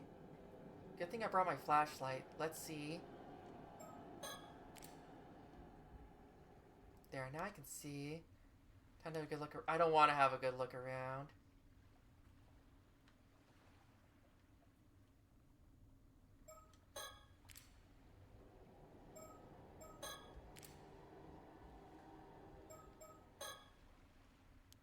Oh, that's weird. I felt the presence just now, but it's like it vanished the second I switched on my flashlight. When I saw the space up ahead doesn't look that big. I should head in and take a good look around. This way should lead me further in. That stone archway over there, could that be the entrance to Ryugu? I should take a closer look.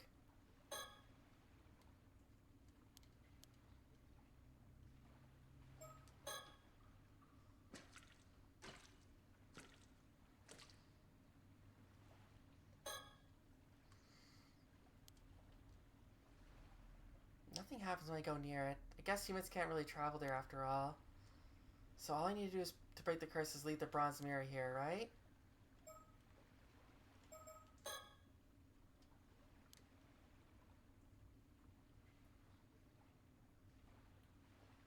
I'm so not comfortable right now.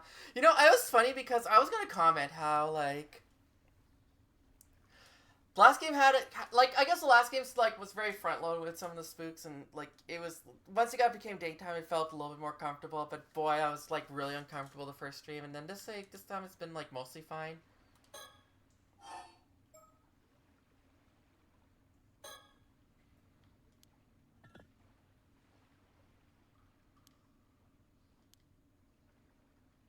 Did I do it? No, I must have done something wrong.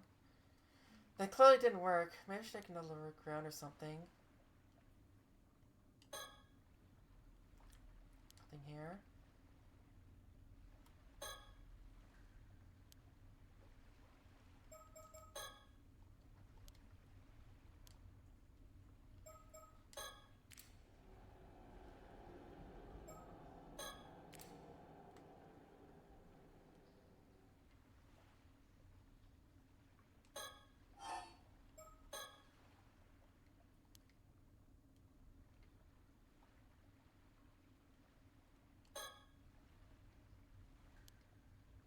I can see where I came from.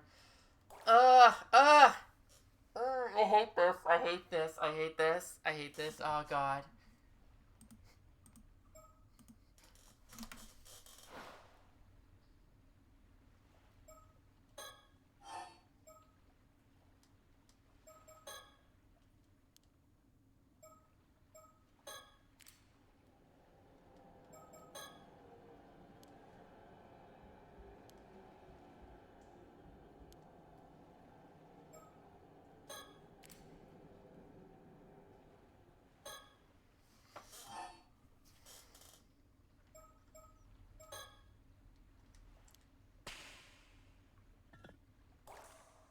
Yeah, maybe I didn't put it up for... Curse of the rays, be gone! Damn it, that didn't work either. To top it all, my voice echoed more than I expected, and it scared the crap out of me. Pretty embarrassing, though. I did see a curse thingy go in.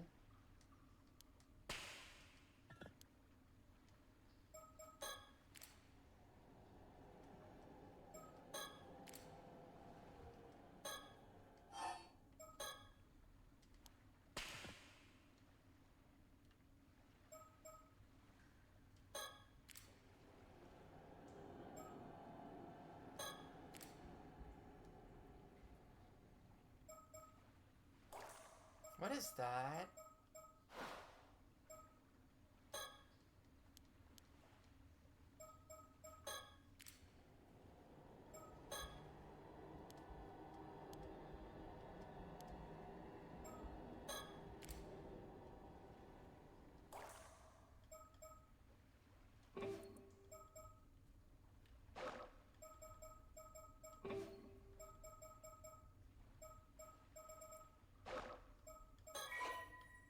Oh, whoops. I wonder if I have to, like,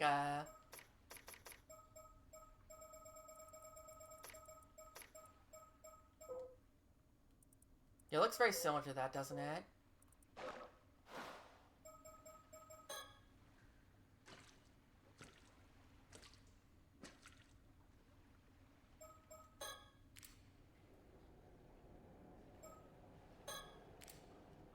Huh? I'm sure I saw some just now.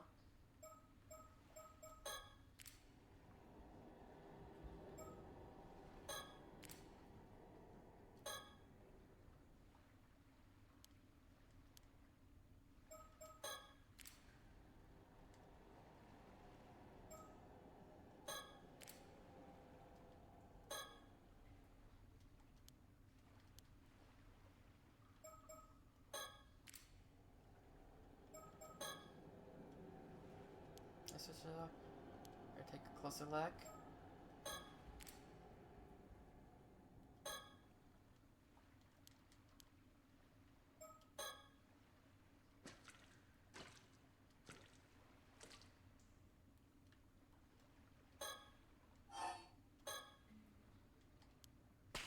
We're doing this again.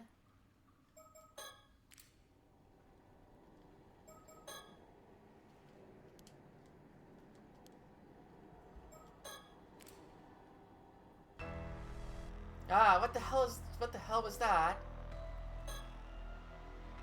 Wait a minute. Is that the mermaid Hayase?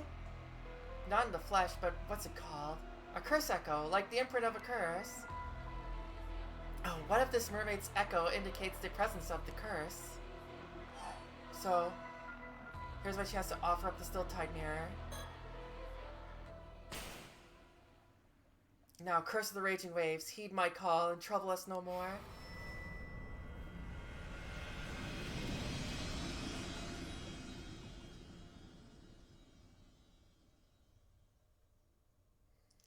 Okay, exorcism complete?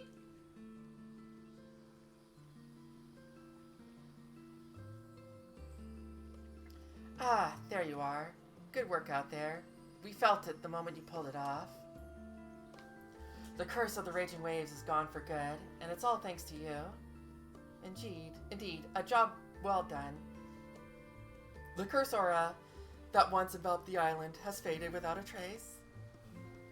Really? Phew. We sure couldn't tell, but turns out it worked. You hear that, Yuza? You did it. Yeah, now we can finally relax. Well, that is certainly one problem taken care of. Now my assistant and I can focus on another issue that requires our attention.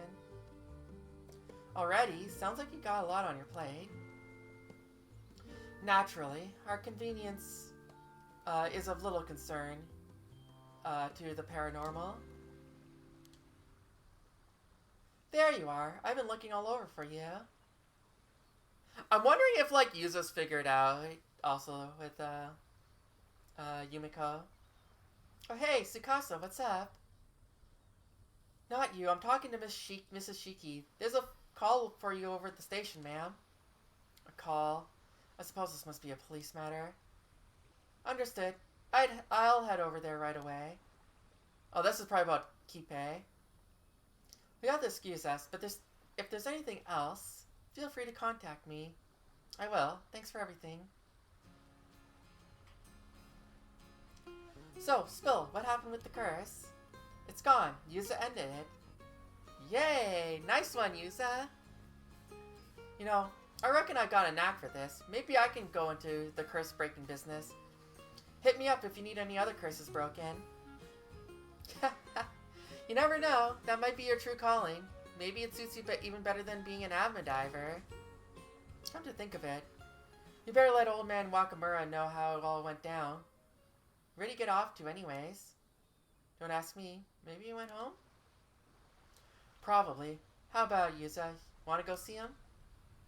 Oh, yeah. Okay. I suppose we did make that deal. But I can wait until I've had a chance to change clothes and take a breather. I'm beat? I'm beat. Fair enough. It's not like there's any hurry, huh? In the meantime, I'll go work on the boat. Let's meet up later, yeah? As for me, I'll track down Sato and Tsuyu and fill them in. Later. Yeah, I realized when I read that. Several hours later. By the way, Yuza, you haven't given up on finding that mermaid, have you? Any new leads? Sorta. Miss Shiki shared some information with me earlier when she pulled me aside. Really? I guess experts on the supernatural would know about mermaids too, huh? So, what did she say? Did she find out what you have to do to meet one? Actually, it turns out that the mermaid who saved me isn't in this world anymore. Huh? What's that supposed to mean? It means she's gone back to Ryugu, the world beyond. Apparently, it's a place between this world and the world of the dead. Wait, really? Does that mean mermaids aren't from our world? Guess not. Well, sounds like you've hit a dead end.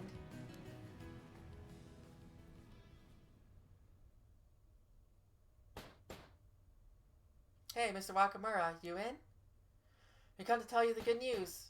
Yuza did it. He broke the curse. You better keep your end of the deal. Maybe he didn't hear you? Hey, anybody home? I'm coming in. Huh? The door's already open. That's weird. Mr. Wakamura. What the? Mr. Wakamura, don't tell me he's... I don't believe it. That wound. Did a curse cause it? But we ended the curse, didn't we?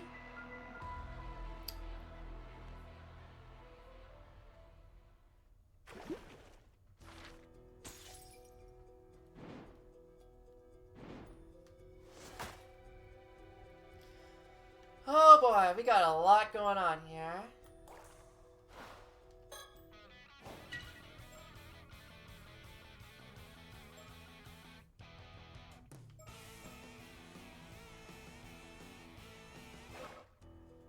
Okay, enough of that.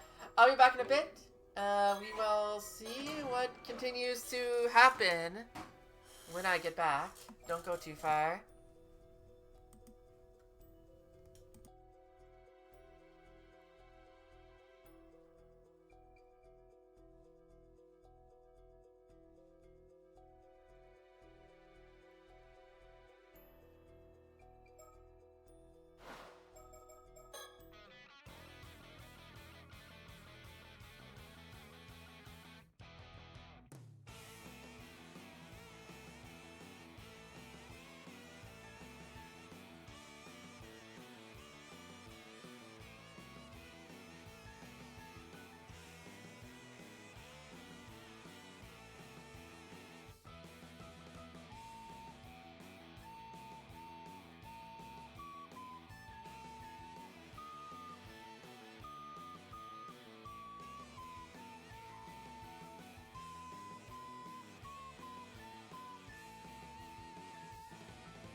Okay, y'all bird out.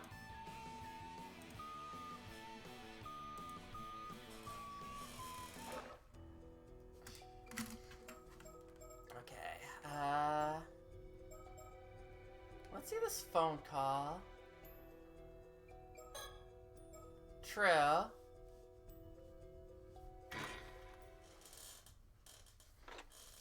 It's a phone call that changes everything.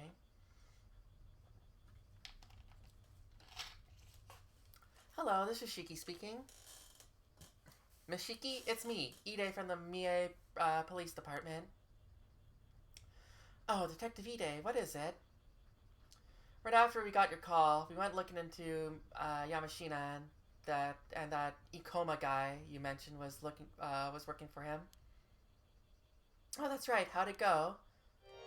Not well, that's for sure. We found the old man murdered in his own home. What?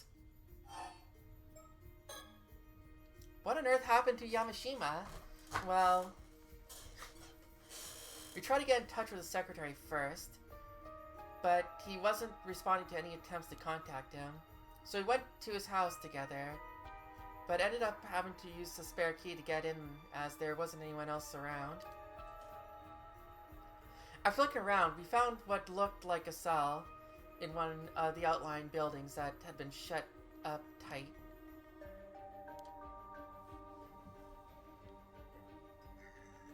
Sorry. We found Yamashina in there, collapsed in a pool of blood. We called an ambulance right away, but we could tell at a glance it was already too late. That bad, was it? Worse than bad. Just remembering it sends a shiver down my spine. He had a massive wound, like a sharp blade had sliced through his torso, bone and all.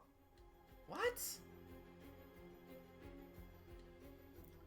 First thing that came to mind was the skeletons in the Toba case. Pretty reminiscent, don't you think? Very, but it couldn't be. Do we have an estimated time of death yet?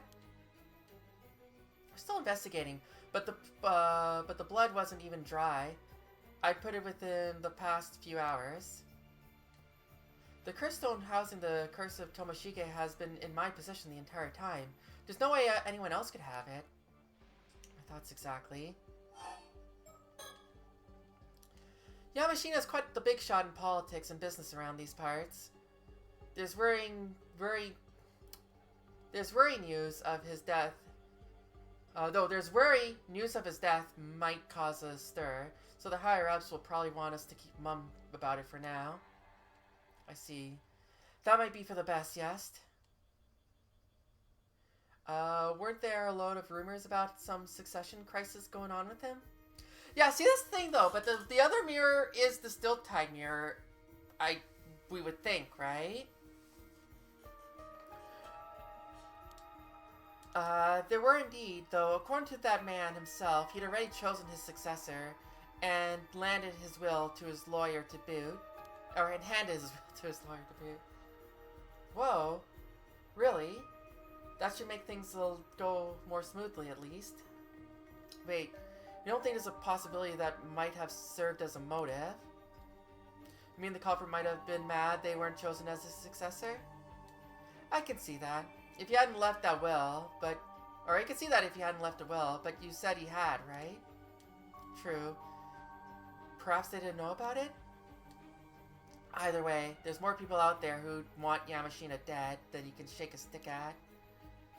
Finding our culprit is based on motive will probably prove tricky. I see. Still, I can't imagine you'll be able to swing around a katana in that tiny little room. This wouldn't be the work of some supernatural phenomenon again, would it? I'm afraid that's looking quite likely. Jeez. You sure can do some terrifying things with these curses. How are we even meant to investigate this stuff? Our usual methods don't mean a thing if you can just curse someone to death like that. Oh yeah, we looked into it, and we were able to confirm Yamashina had a man called Kipe Ikoma working for him.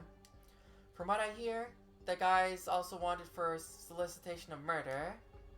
He is, although we have only we only have testimony to go on right now, so we can't say anything for certain.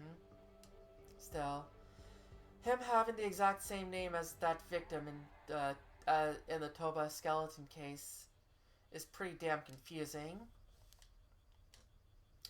It seems that Ikoma gave a curse stone, a dangerous tool that lets you curse others to death, to a local woman with the intent of causing a massacre.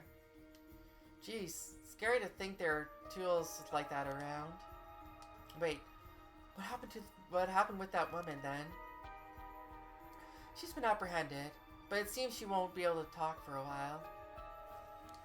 Yeah, I wonder if this twin mirror is like, the other mirror is supposedly, what's her name? Princess Hatsune, but like, there's still a lot of questions there, so.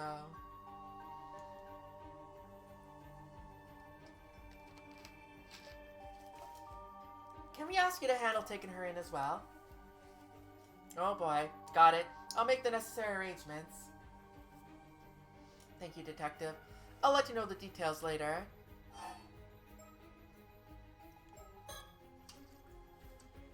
Yeah, true. Oh yeah, about Ikoma. Someone apparently spotted his company car. Stopped outside Yamashina's place today. So I had a warrant put out for him as a person of interest. Oh, impressively quick thinking. Well done, Detective. By the way, there's a high chance that Yamashina was killed by a curse contained in one of those curse stones I just mentioned. Oh man, I figured that might be the case. If Ikoma did indeed stop by Yamashina's house today, he's looking increasingly suspect. Yeah, looks like we should prioritize tracking him down. But it sounds like the guy was a favorite of Yamashina's, if anything. If he really is the culprit, what could have driven him to kill the man he owed so much to? I can presume they only had some sort of falling out, perhaps over the matter of succession or the like. I assumed that Ikoma was the successor Yamashina mentioned, but it seems like that wasn't the case. Either way, I think we'd definitely say he's up to something, especially if the solicitation of murder stuff is true. I'll step up the pace of the search for him. You two take care too, okay? I'll get in touch if there's anything else to share. Please do.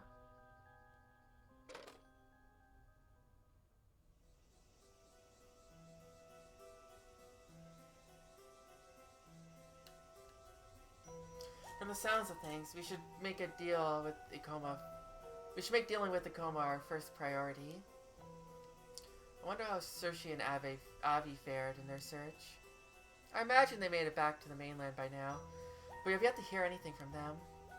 Ikoma might still have access to his curse too. The situation is more dangerous than I thought. We should probably get back to the mainland as soon as possible. About that, it seems the last ferry off the island has already left for today. Oh, darn it. That means you're stuck here as well. We'll have to stay on Kamishima for tonight, yes. I'll arrange somewhere to stay. Nothing to be done about it, I suppose. Thank you, Soto. It won't be long before the sun sets. And yet, I can't help but feel like there's another storm brewing in the horizon.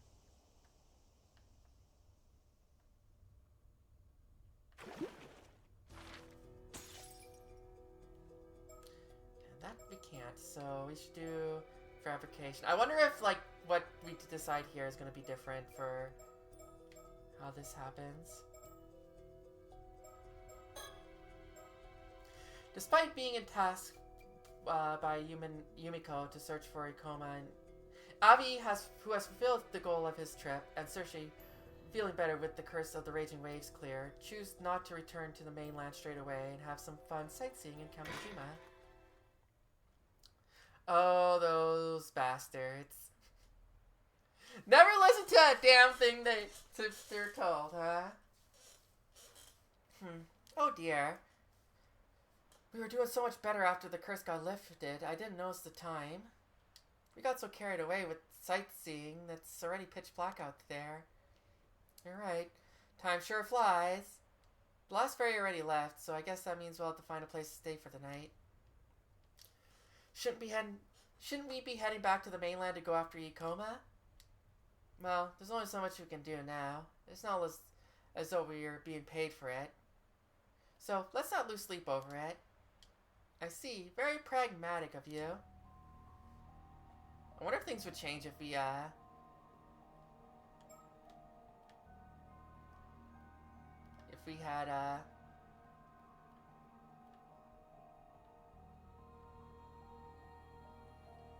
if we had the box with us. After everything we went through to get the Tommy Tobacco, we ended up having it to that girl without a second thought. I have a feeling this journey has come to an end. No need to stress ourselves any further. It really has grown quite dark anyway. We should find a place to sleep. Although it's not that late yet, it gets dark quickly after the sun sets and the streets empty out just as fast. Illuminated only by the dim glow of a few streetlights and the stars, the island feels calm. Earlier, sure, she diligently guided us while sightseeing around Kamishima. Most importantly, she seemed to be enjoying herself. It must be a relief not to have to deal with the cursed aura hanging over the island anymore. We seriously lost track of time, though. We need to find a place to stay. Did you spot any inns or hotels around the island? I think I saw a few. It'd be nice to find one before dinner. Maybe we can get a recommendation from one of the locals? That might be difficult. After all, we didn't manage to get acquainted with anyone on the island. And hopefully that'll teach you a lesson about how do you approach people. Ah, right. That may have been on me.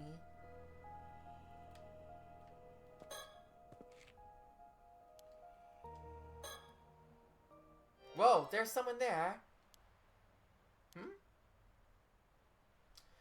Well, I thought I recognized that voice. So it was you, Mr. Barnum? Mr. Ikoma?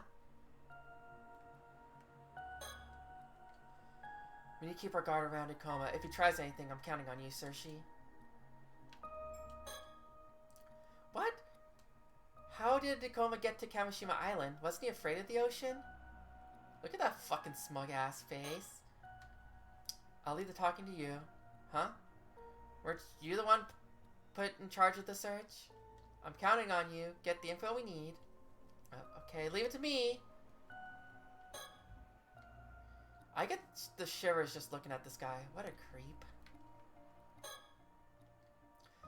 So when did you get to Kamishima? Did I surprise you? I arrived on a charter boat just before sunset. Now, wait a minute. Didn't you say you had a fear of the sea and boats were a no-go? You gotta keep your character traits straight, or else the proofreaders will tear you apart, you know? As it happens, my condition was miraculously cured earlier today, so I was able to come here after all. Miraculously cured, is it? Oh, come on. If you're going to just throw in convenient plot devices like that, it's a total disservice to the art. Oh, yeah. His name was Takumi, I think. Takumi something or other. Actually, so, wait. I mean, we probably already thought about this, but he's probably the guy that was on the boat that caused the curse of the raging waves, right? So, that's what he means. Like, the reason why he's afraid of the ocean is gone. He can go. Whatever. I have more important things to ask you. A whole lot of things, as a matter of fact. Sure, what is it?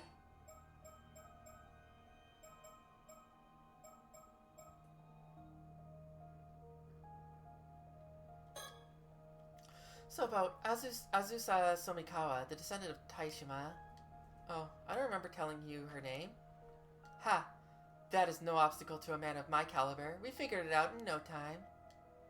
Did you know? Did you now? Very impressive. I suppose I ought to apologize on her behalf. She is rather difficult to deal with, is she not? So, did you manage to get a hold of the Tame Tobacco then? Or come again? From what I understand, she was the last seen going out to sea on a boat with a foreigner. And she has evidently been missing ever since. Forgive me. It seems my hesitation to introduce you to her has caused you some inconvenience. No, really, don't worry about it. So, you're after the Tame Tobacco too, Mr. Ikoma? How come you're so calm when you already know what happened? Believe me, there were times I wish I wasn't, but at this point, things like that no longer matter to me. Things like what? The Tame Tobacco. In fact, it seems as though I no longer have any use for it. I admit, there's been some tension between us, but what do you say? Why don't we put that behind us?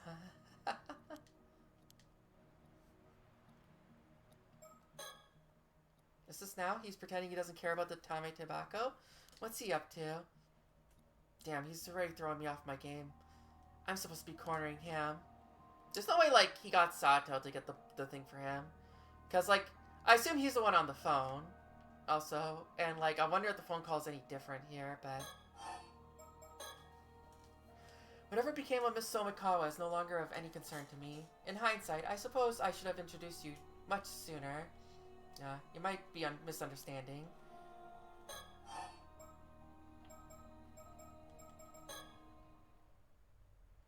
Then what about the business card you gave me? It was a target of the curse. Care to explain? Excuse me? I'm afraid I don't quite follow. The symbol on your business card turned out to be the marker for the curse.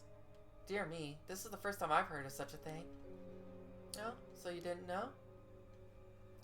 Unfortunately not. That emblem is a treasured symbol of that Unkaki Dono bestowed upon me when my company was founded. Unkaki Dono? Unkaku Dono? You mean Yamashina? So you really had no idea? You said it was used as a curse marker? That's a serious accusation. Well... You're implying that the Unkaki Dono was behind such a scheme? That's outrageous. But you have to admit, it's hard not to come to that conclusion. These groundless accusations are deeply insulting and absolutely infuriating. I will not tolerate such insolence from you anymore. From anyone. I honestly expected more from you. Alright, calm down. Sorry, we'll look into it some more, okay? Very well. It's the very least you can do. Sheer audacity.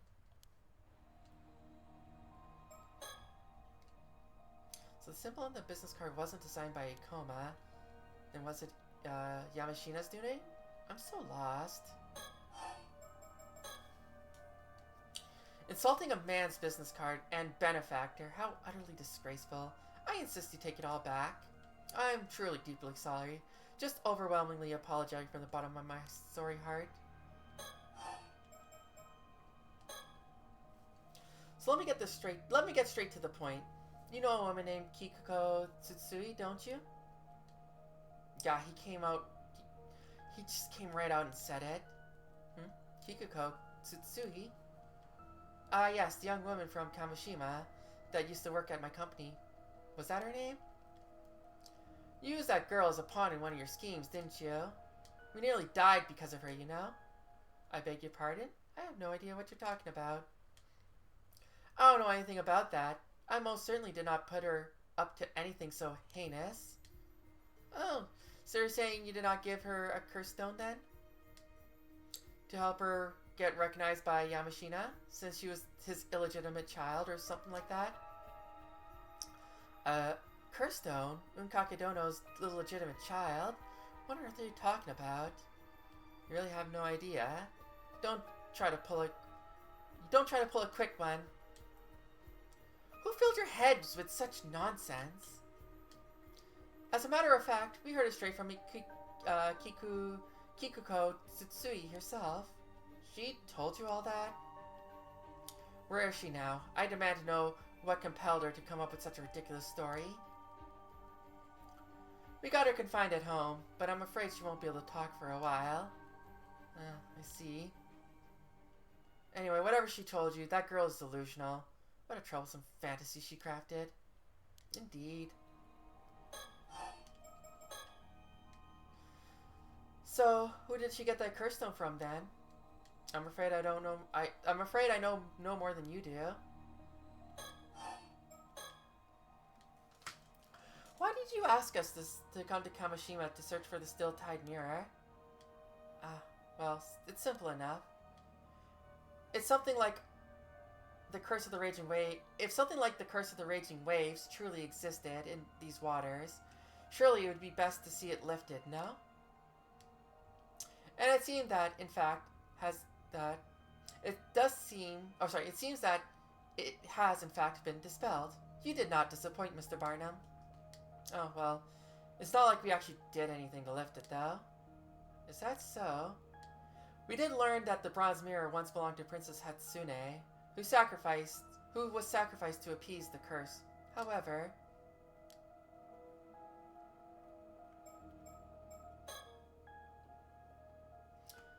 now that the curse of the raging waves has been lifted, there should be no need for the bronze mirror anymore, right?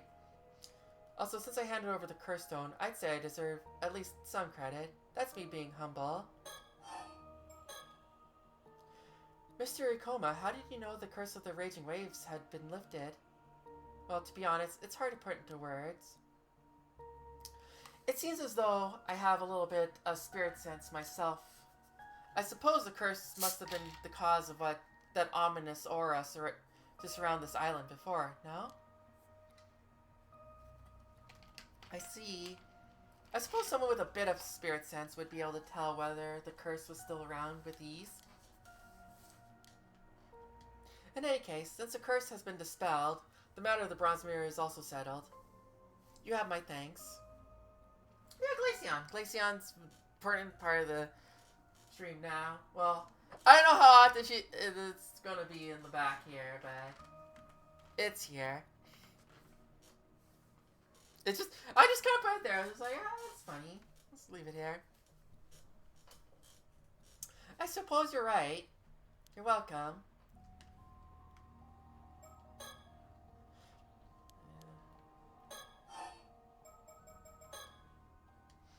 So why did you come all the way out here to Kamishima? That's exactly what I wanted to talk about. More than anything else, I would like to take care of my business right away. And what may that be? I wanted you to ask about. I believe there's a woman named by the name of Sato living on this island. You wouldn't happen to know her whereabouts, would you? Sato? Oh, right. I think I met a woman with that name earlier today, but I have no idea where she might be now. I see. So you're not familiar with her. This is bad news. I bet he's after the Tommy tobacco that I gave her. No, it can't be. There's no way he'd know about that. Maybe he knows she's immortal.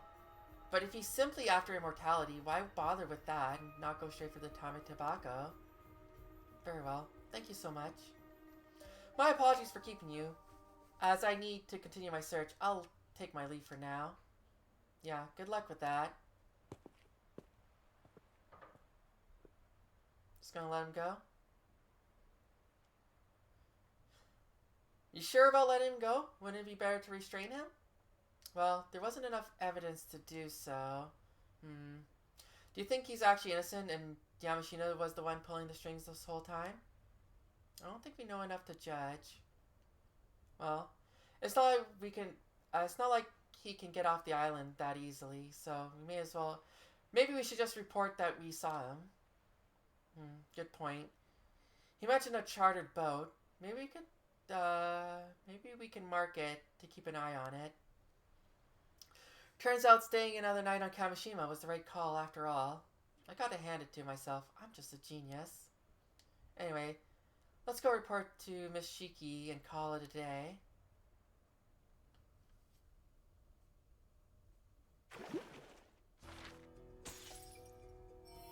Yeah, that actually cleared out completely. Interesting.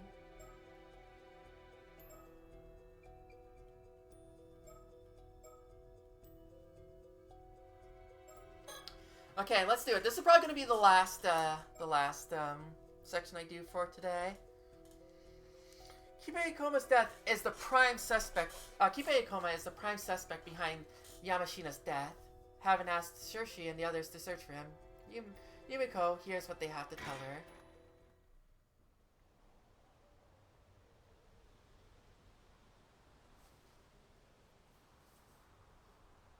I see.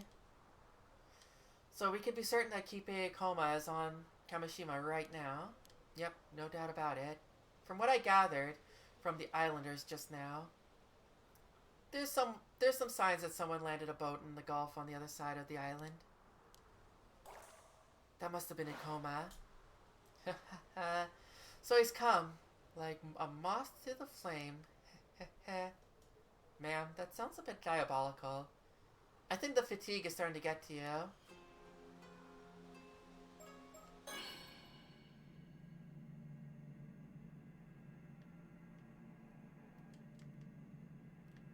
Oh man, that star is immortal.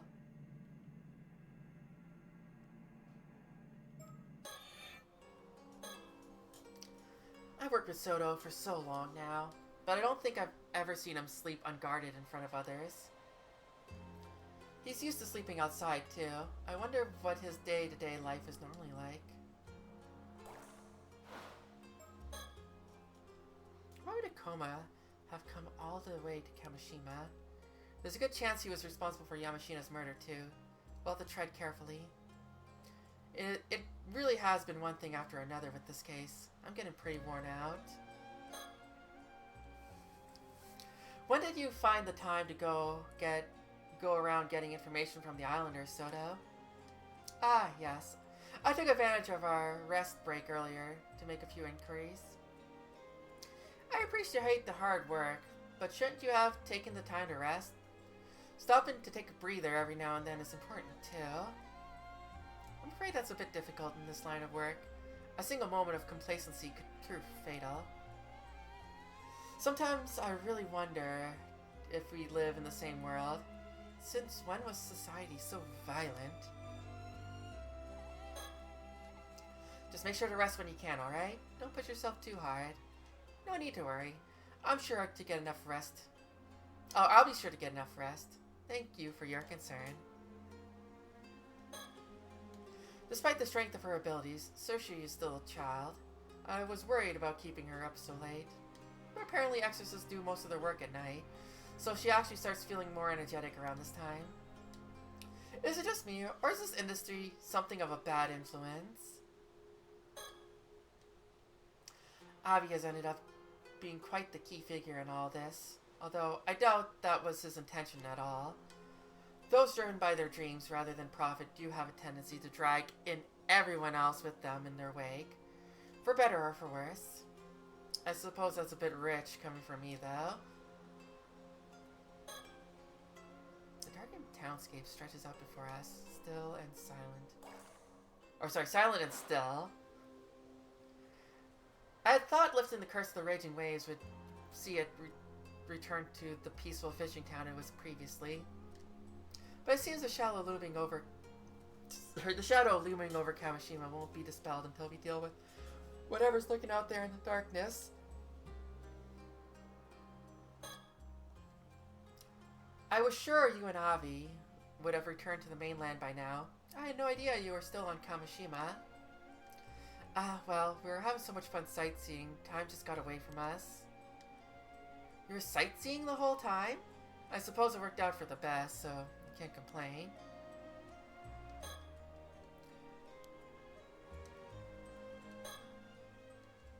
Still, from what you said about him, your description of Ikoma is quite different from what we've heard from the man on our end. We can hardly believe our ears either. To think Yamashina has already been killed by a curse. And the police are searching for Ikoma as a suspect in his murder. Talk about a bombshell! Yes, it was a real surprise.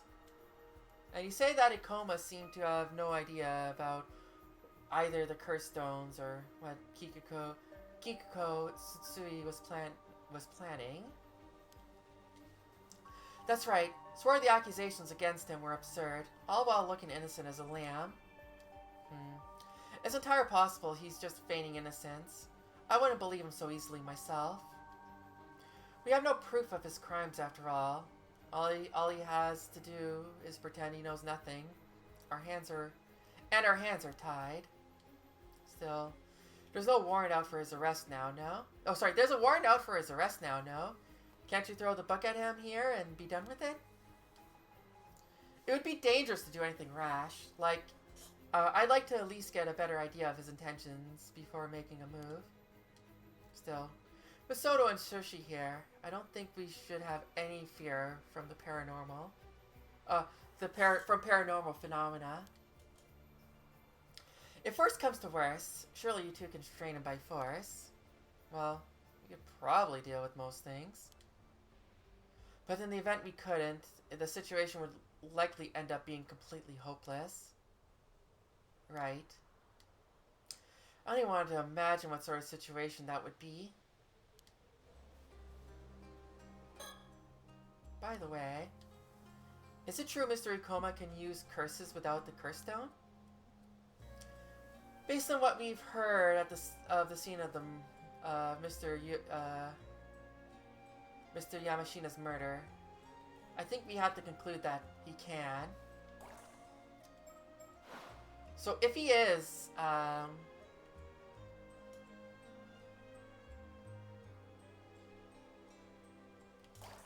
the guy who is Osato's oh,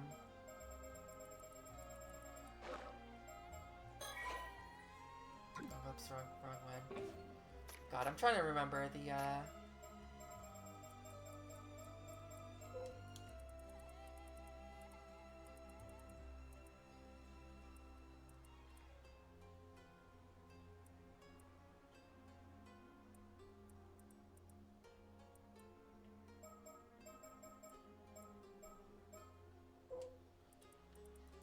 Tomoshige. If he is Tomoshige,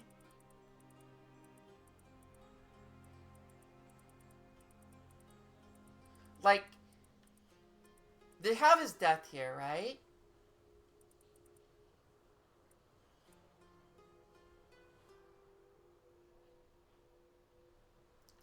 I wonder if, like, he has, like, the, how to say it?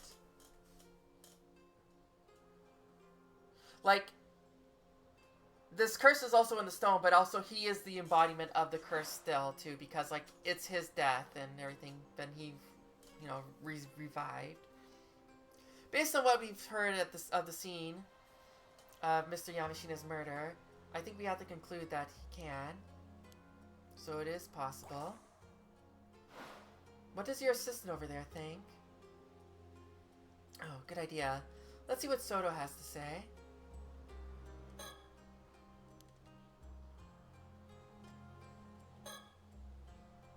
Did you see where Mr. Okoma headed after you parted ways with him? Sorry, I don't really remember.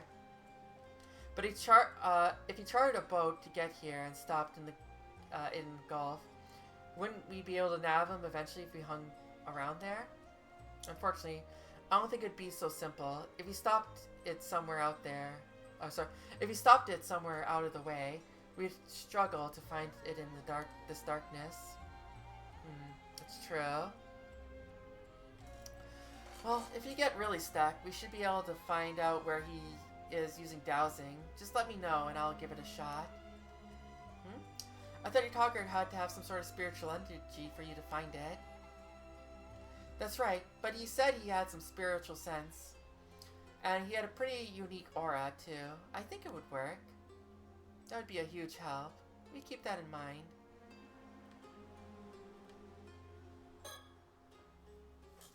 Soto, how likely is it that Ikoma could use that curse without a spirit stone? Yes, about that. There have indeed been cases of powerful psychics using the spirits of the dead to cast curses on others.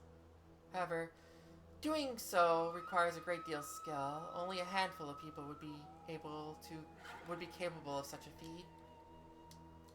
And even fewer would be able to do so with a single curse, or with a curse capable of killing people in a single blow. Yet, let alone over a distance. The man did say he had a bit of spirit sense. I suppose that wouldn't be enough, though. Not at all.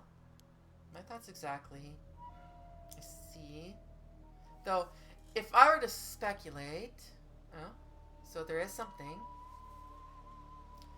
Curses are not always born from the spirits of the dead, you see. If a number of people were to harbor a strong grudge for decades, even centuries, that grudge itself could become a curse.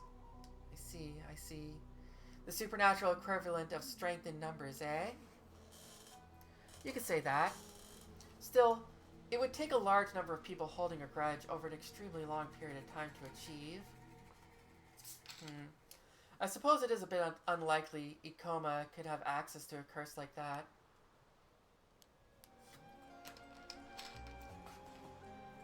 I like how many shots of people thinking we get here, like, Yuzo is doing it all the time. Cersei's doing it a bunch now. So the work you wanted us to handle is all done now, right? Yes, it is. Thank you for your cooperation. But I'd appreciate if you could help us out just a bit more. So I won't be letting you go just yet.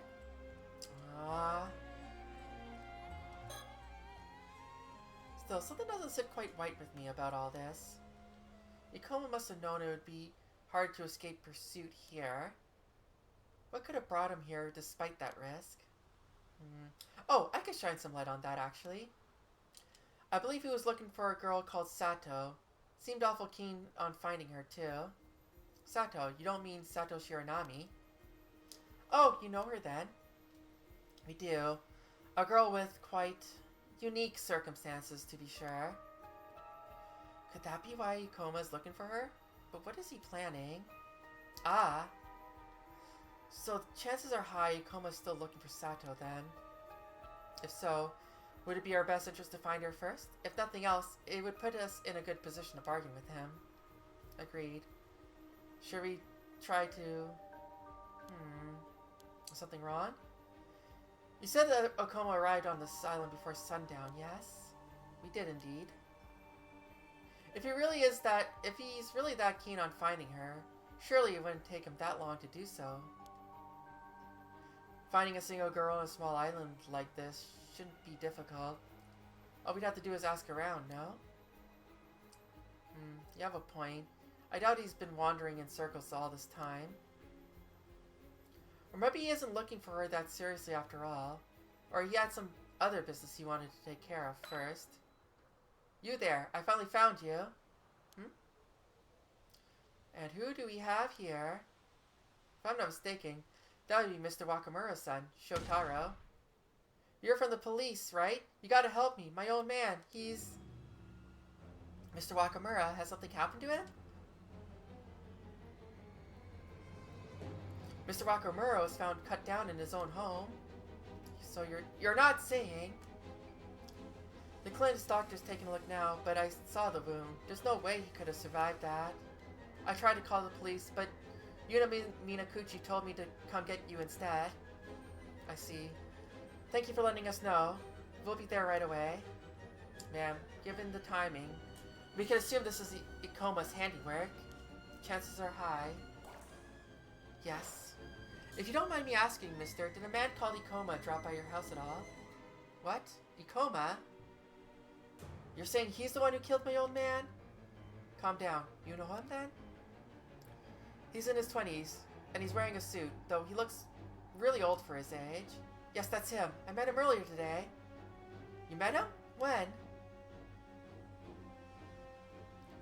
Today, just before sunset, a man I'd never seen before came up to me. He said he was the head of an event company and had come here to gather information or something. Pretty sure the name on his business card was Ikoma. What? He gave you his business card?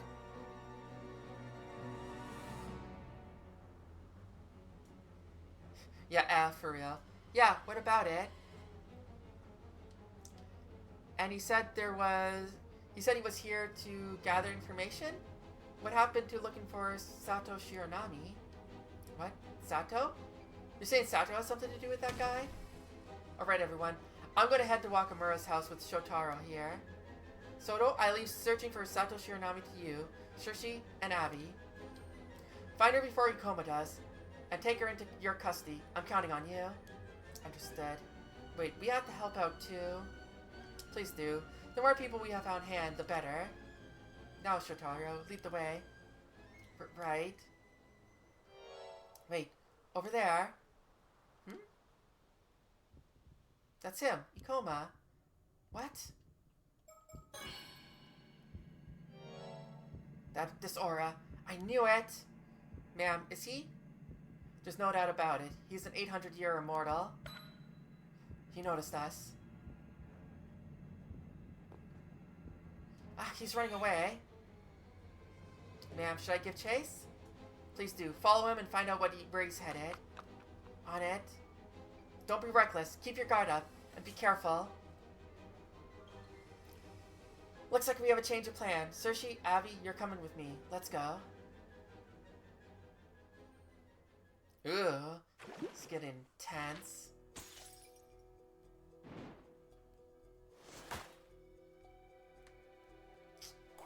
I said I was gonna stop here, but it's still early enough. And that part didn't last as long as I thought it would. So we'll keep going a little bit longer.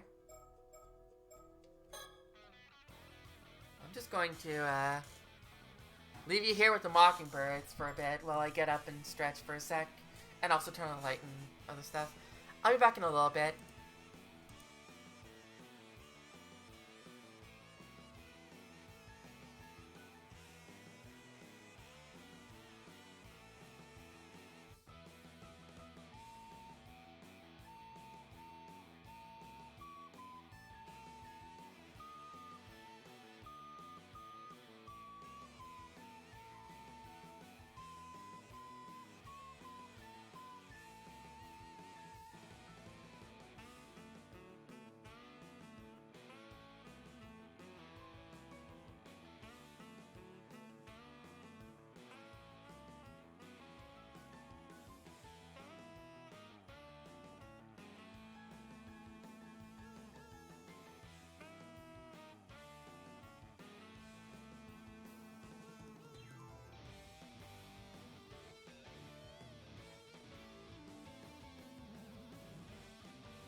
Gonna one more level into a 2-hour segment? I mean, if that happens, at least it's early enough for it, right? But yeah, we're getting to like some good shit here. Also, I was looking, I'm like 2.5 hours is still, this is kind of short. Real name. Sato hides in the Kante Kisho ruins at night, where she finally comes face to face with someone.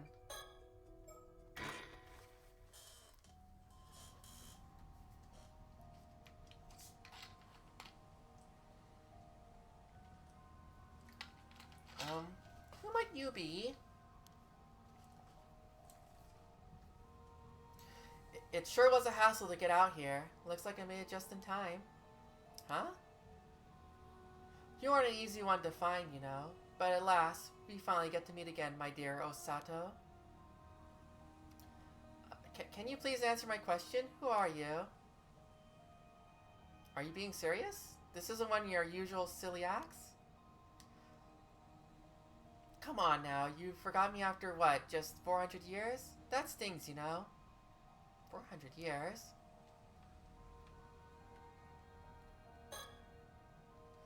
The Kante Kisho ruins are even quieter than usual. Only the rustle of trees and the murmur of the waves fill the air. Okay, so I know this guy claims to be Kipe Ikoma, who is apparently another 800-year immortal. But that's not the real issue. I need to know who he really is, not who he claims to be. I don't think he's gonna just come out and tell me. Look like he enjoys being cryptic. Though I didn't expect him to say he knew me 400 years ago. That's a huge clue. Who exactly was he 400 years ago? If I push a little, maybe I can draw it out. But man, did I really come across that? Did I really come across as that spaced out even back then? Oof.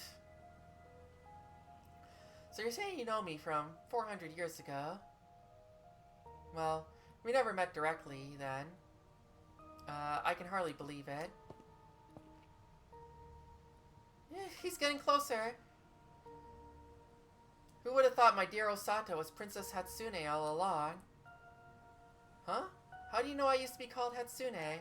Okay, so it was. I was just like, okay, but like, she was like 400 years and then 400 years later she becomes Princess Hatsune somehow. Like, she got like adopted or something?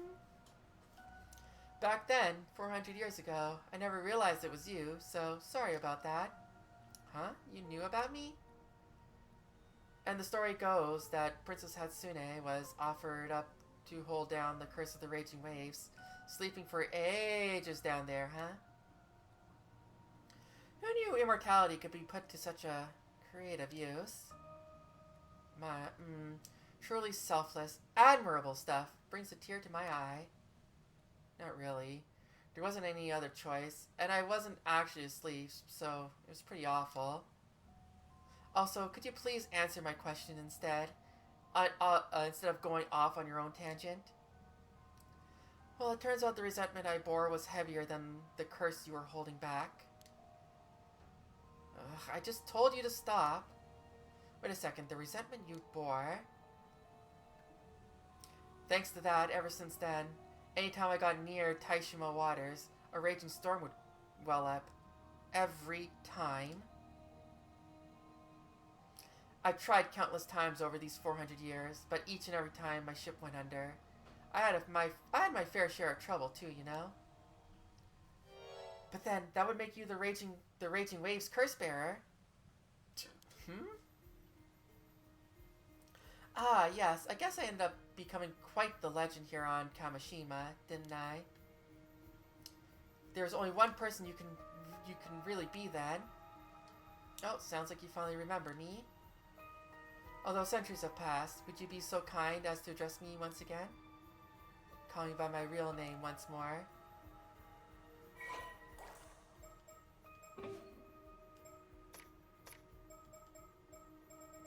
But the thing is...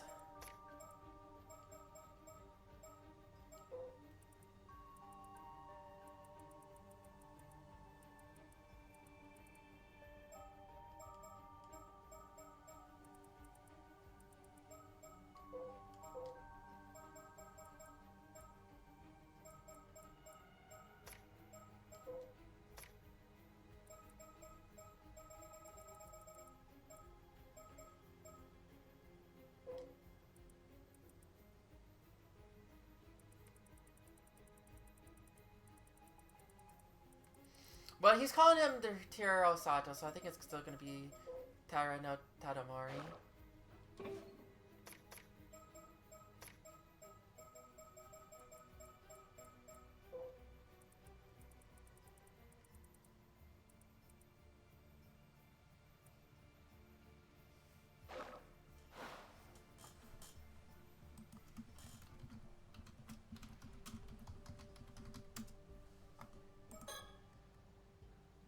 Taira no Tatamori. Come on now, that's not even close. Do you really not know? Damn, I guess I don't know. Try again to speak my real name. Okay, so it is,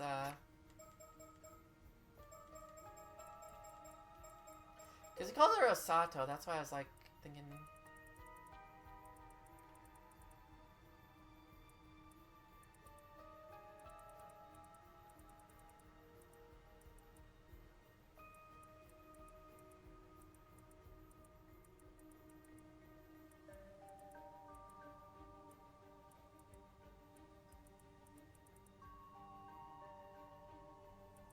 Oh wait, no, it's not Taira. It's the other one.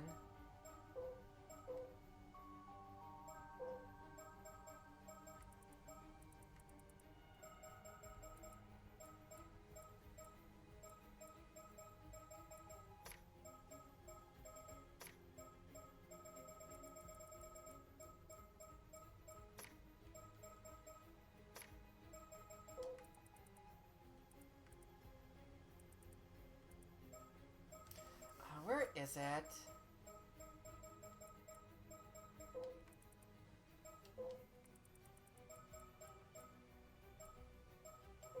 Tomoshige, that's it. That's the one. That's the one I was thinking. Taira no Tomoshige.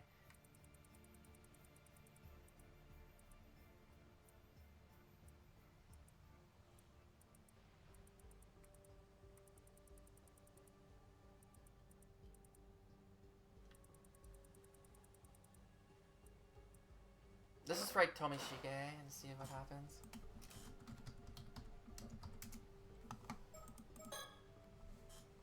Huh? Tomoshige?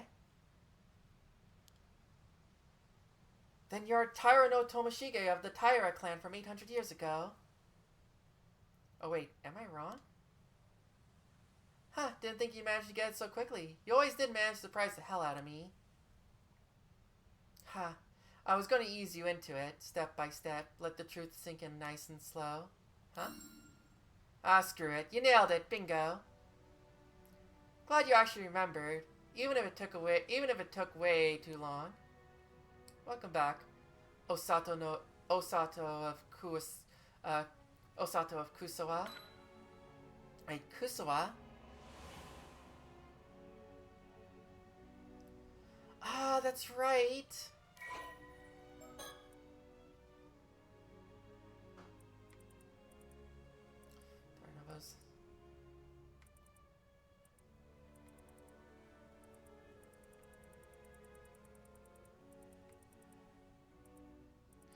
At the aftermath. After that, there were none who saw Tomoshige again.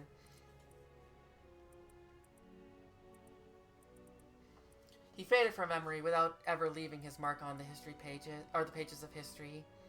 At around the same time, Kusawa village found itself in an uproar following the return of Sato, who had been employed in the service of the Heike. However, after it was discovered that she had somehow become immortal, she was shunned by the other villagers, who found her newfound state unsettling. She soon left the village for parts unknown. A fragmented version of these events would go on to be passed down orally, eventually becoming one of the Yao Bikini legends told to this day.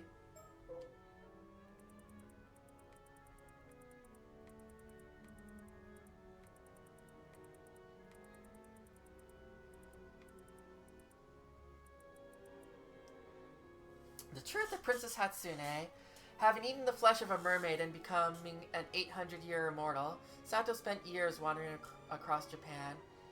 Eventually, with the help of the Onmyoji Tsuchi Mikado Harukage, a descendant of one of her former benefactors, she made her way to Taishima, an island rumored to be home to the mermaids, and began to live there quietly. The islanders, duty-bound to protect the mermaids and the entrance to Ryugu, were accepting of her and her circumstances, and Sato was finally able to gain the peaceful life she had been searching for.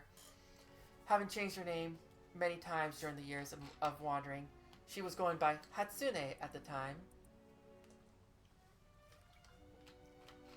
After she had spent some some time there. Kuki Sumitaka, under whose jurisdiction Taishima fell, grew fond of her and took her in as his adopted daughter. Initially unaware of her true identity, Sumitaka eventually discovered her immortality, but even so, continued to treat her the same as he always had, and Sato came to trust him as well.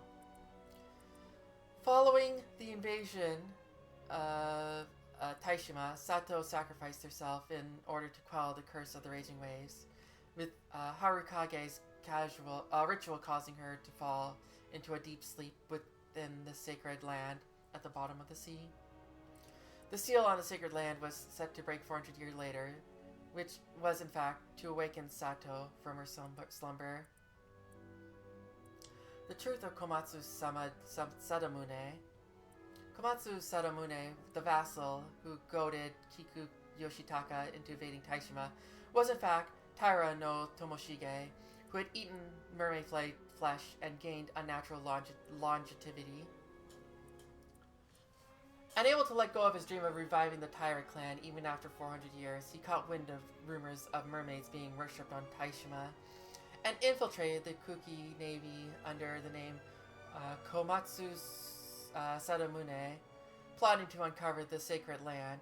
However, his rash and impulsive destruction of the sacred land ended up triggering the curse of the raging waves, and his plan ultimately ended in failure.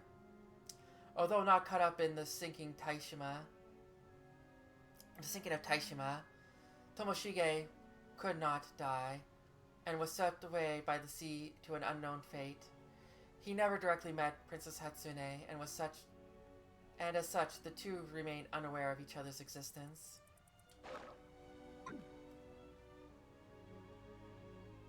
I remember now. Everything's coming back to me. You're Lord Tomoshige. I've waited so long for this moment, Osato. You're telling me you became an 800-year immortal as well? I can't believe it. Indeed. I ate mermaid flesh to become an 800-year immortal just before you did. 800 years ago, we sailed to search for mermaids, trying to restore the Heike name to glory. We found one, sure enough, but those Genji bastards had laid an ambush. They attacked us, tore us apart. But seeing we had both become immortal, we both continued to live our separate lives. I never knew. I thought I was the only one. I thought I was the only one left. I spent all these years thinking I was the only one. You and me both, Osato. It was truly a miracle that we were able to meet like this once again. He doesn't deserve honorifics for real. Listen, Osato. When I realized this body couldn't die, I decided it was my fate to use it in whatever way I could to restore the Heike clan. The grief, the hatred, the curse of my bloodline, who died screaming in resentment. I carried all of it with me inside this body. They screamed at me, "You'll finish what we couldn't. That's why you're immortal, damn it." The voices never stopped. Centuries of the family's rage clawing at my skull every day, every night. Even so, nothing worked. But I knew I couldn't just give up.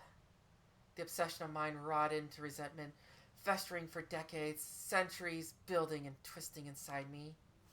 Till finally, centuries of resentment and rage congealed into a curse, something I can control, wield. A curse born from that obsession. The bronze mirror I carried absorbed that same resentment, and over time, it transformed into a curse stone. So your goal was to use the power of the curse and the flesh of the mermaid to restore the Heike clan? Indeed. That vow was all I had left. It was the one thing that kept me crawling through these 800 years of hell. I sucked up to people in power and gained followers. Also, I could build an immortal army. But I couldn't be out in the open. Everything had to be done in the shadows, always unseen. Even with immortality and curses on my side, it was damn near impossible. No matter what I tried, power was always out of reach. The path to reclaim the Heike name was always filled with peril. It was always one fucking problem after the next. Nothing ever went the way I wanted. Damn it! Before I knew it, the world had changed into one where military power alone was no longer the key to control. I just don't have the power or the time to rule this goddamn new age. Fuck it all. And so, here we are. Before I knew it, my 800-year lifespan was burning out. The end was right there, staring me in the face. That's when something broke in me. All that was left was emptiness. 8 centuries of nothing to show for it.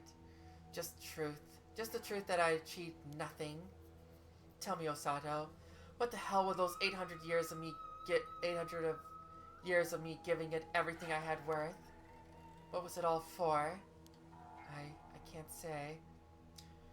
When I realized my lifespan was finally coming to an end, I almost felt relieved, like dying might actually set me free.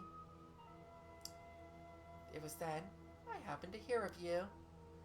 That you, my Osato of Kurosawa, were still alive on Kamishima. Also, as an 800-year immortal. That moment was the first light to pierce my darkness in 800 goddamn years. Whoa, aren't you exaggerating a little? Not at all. This is an 800-year-long miracle of fate. Osato, don't you see? Yeah, for real. Like, you spent 800 years failing. Maybe you should have went into something else, like accounting or something, you know? You look like you would do well in that world. Back then, when the Heike fell, you were the only one who stayed with me. You were the only one who comforted me. When my final day comes, I wanted to be with you. The only thing I want now, if I can just have that, then maybe this was all worth something after all. You understand, don't you? You must. But the curse kept me from ever setting foot on Kamishima. So I manipulated Unkakedono. I used them to reach you and claim you for myself. Wait, hold on. This is getting a bit too much. What's so funny? Oh, Sato, you're blushing. You truly are so lovable. No need to act shy. 800 years ago, we were bound by a vow of love. What? We were? I don't remember that.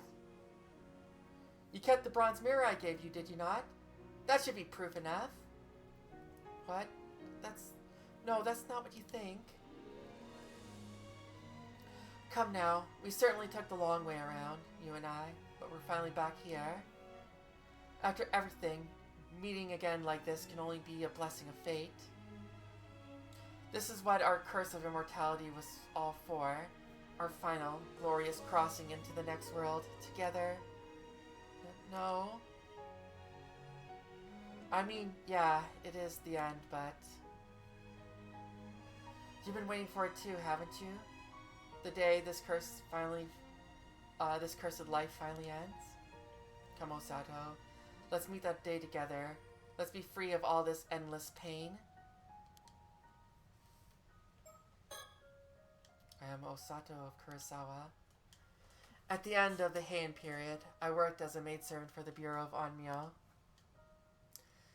That's where I first met Taira no Tomoshige. By chance, he took a liking to me and made me part of his household. After the fall of the Heike, the world spun into chaos. We were too busy surviving to think about anything else. I remember those days now. We ran from one hiding place to another, and I had no one to depend on but him. But those memories are so distant now. So distant it's hard to tell them apart from something I might have seen on a TV show last month. And now I think about it, the only reason why I kept the mirror after the attack was because it was the only thing I had left when I washed ashore. It was the only clue to who I was. I held on to it out of loneliness, that's all, as a trace of a past I can barely remember. I'm afraid I never even had a shred of affection for Lord Tokushime, even back then. Damn! You know what, Toast? I guess so. I guess so.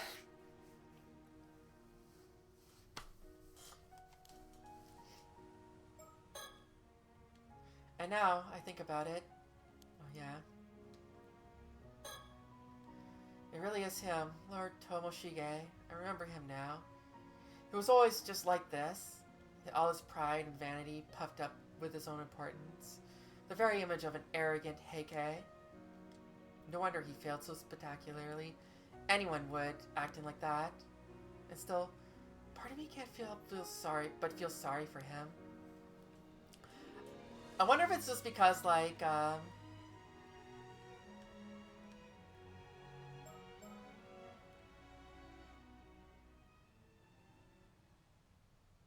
well, why are you so silent? Say something. Yeah, I guess, like, back then, like, he was, like, an important person. He was, like, a lord. He was, like, part of the powerful clan. So when he took a liking to her and took her in, what's she gonna do? Like, it's basically go with him or die. So, well, why are you so silent? Say something. You know as well as I do, our lives are almost up. It could be over by tomorrow. What are you hesitating for? Hey, Sato, say something. I'm talking to you nicely and you just stand there like a fucking idiot? Wake up! All you need to do is be grateful for and come to my side. That's it. Stop being so fucking pathetic. But what if I refuse? Are you fucking kidding me? Refuse? After all these years? There is no refusal. You would dare defy me? That was never even a fucking option. Come with me, right now. If you dare to say no again, I'll sure receive due punishment. I have harsher methods I can use. Harsher methods? I told you, I can use a curse, remember? A curse that targets a certain pattern and slices anyone with it clean through, nice and painful. If you use that to hurt me, if I just hold out tomorrow, your time will run out. You'll never get what you want. You really think that fucking dumb? Why'd I use it on you? You're immortal. Huh? Before I came here, I handed out dozens of business cards with the target pattern to people on the island. You wouldn't. With just the flick of my wrist, these stupid islanders will be dead in an instant. You get what I'm trying to tell you, right? You're holding the people here hostage? Ha! They're just insurance, a way to ensure you will come with me. In fact, that old man Wakamura was so stubborn about having you over, I had to deal with him first. What? You mean you killed him? So what will you do? You have two options, Osato. Time to choose.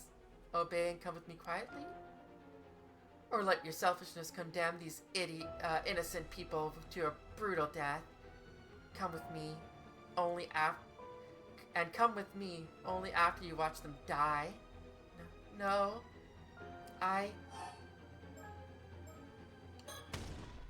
No, I still can't. I won't follow you. I refuse. What? You selfish little brat. Very well. I'll make you regret that choice. Let me see how long that defiance of yours holds out.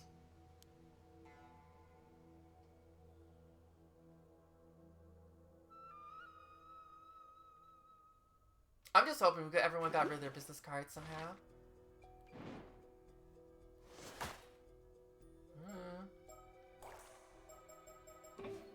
Whoops. Now let's see what happens if we...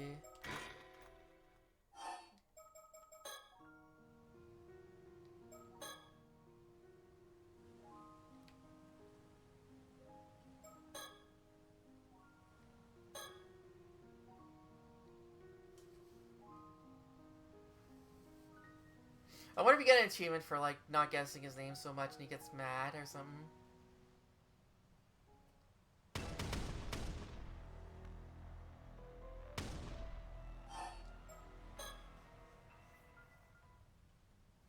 No, I can't. That's just one thing I can't do. Very well. I'll do you as you wish, Lord Tomoshige. Finally came to your senses. You think you could ever defy me? Should have known your place from the start, you worthless peasant.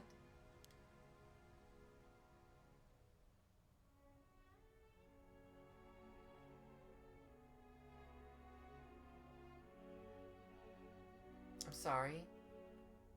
In the end, I gave in to Tomoshige's threats. Maybe, just maybe, there is still some way to fight this curse, but...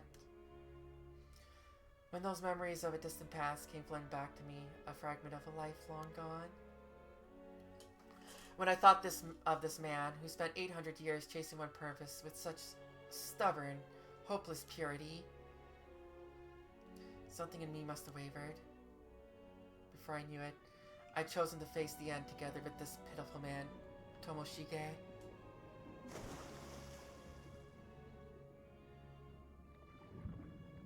So, before our time finally ran out, we sank to the bottom of Ise Bay, fading into foam upon the sea. And the curse that has sustained us for 8 centuries at last began to unravel. I felt my senses slipping away. Beside me, Tomoshige drifted in silence, his face calm, almost childlike. I stared at his smile as he slowly faded away. A strange calm came over me then, as my consciousness began to fade into nothingness.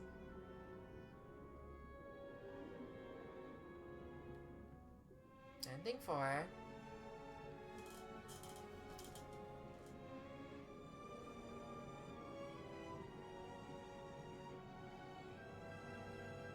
I'm glad that the achievement for this one was called Unforgivable Decision. But yeah, no, actually it was kind of funny because, like, actually recently, Zig and I were watching this video about, the, Afro Man trial, and, like, there are reasons that, you know, that, you know, some of Afro Man's stuff is a little problematic, but also, you know, he won against the cops, being able to do whatever they want. Like, the only time where that situation where you'd be, like, on the side of the cops there, it would be that person's a billionaire. That the person's, like, the really rich and powerful, like.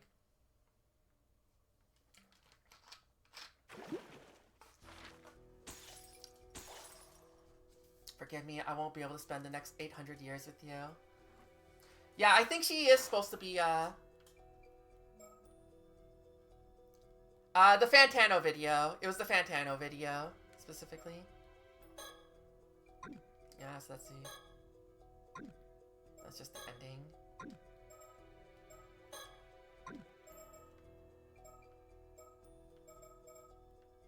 Was there another ending I got?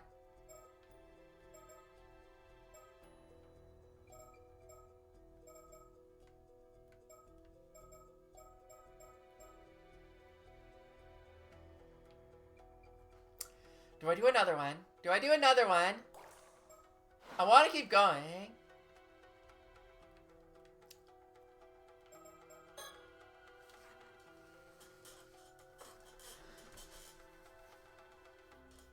But yeah, it's just like, yeah, we don't, the cops can't just bully people and just be like, do whatever, but if it's up against a billionaire, that's the limit.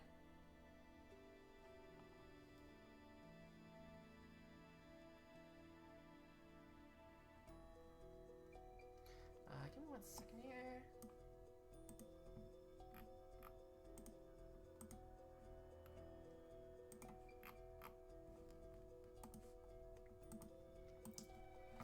Okay, after discovering the corpse of Shinobu, Wakamura, Yuza, and Azami realize that the threat of the curses still remains. They meet up with Sato and Tsukasa and gather at a place of their childhood days to discuss what to do next.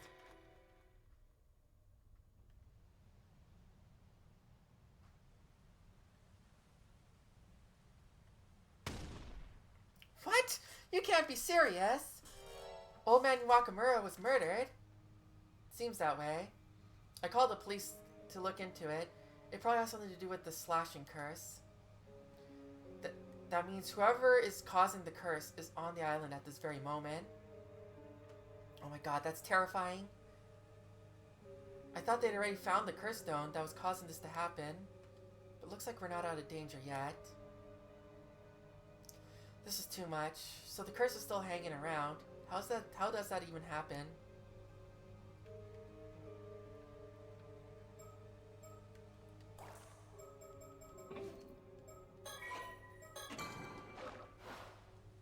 I don't know why I save all the time here. The Kaneki show at night. There's no sound other than the wind in the trees and the distant tide. But an anxious feeling grips my chest at the thought of what might lurk beneath this stillness.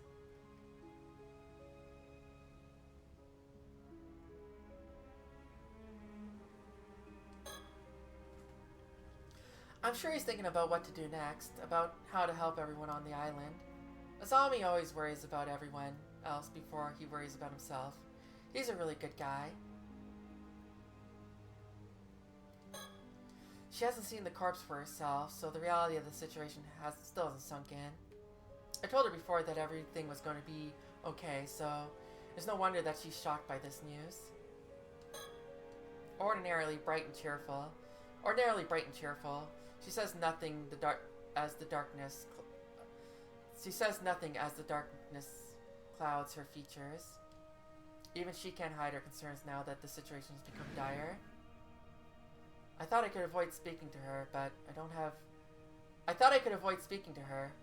know if I can hold back anymore. Natural talent.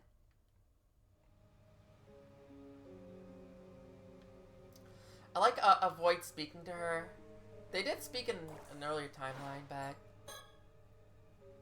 after finding Mr. Wakamura's mangled corpse, we called Shoto straight away and asked him to inform Mrs. Shiki of the situation. With the crime scene under investigation, we made our way out here to find Tsukasa and Sato. Because I guess they talked when after, you know, Tsukasa got unfortunately spurned. Well, not spurned, but I had a feeling that the killer's real target must be Sato. I needed to find her before the culprit did.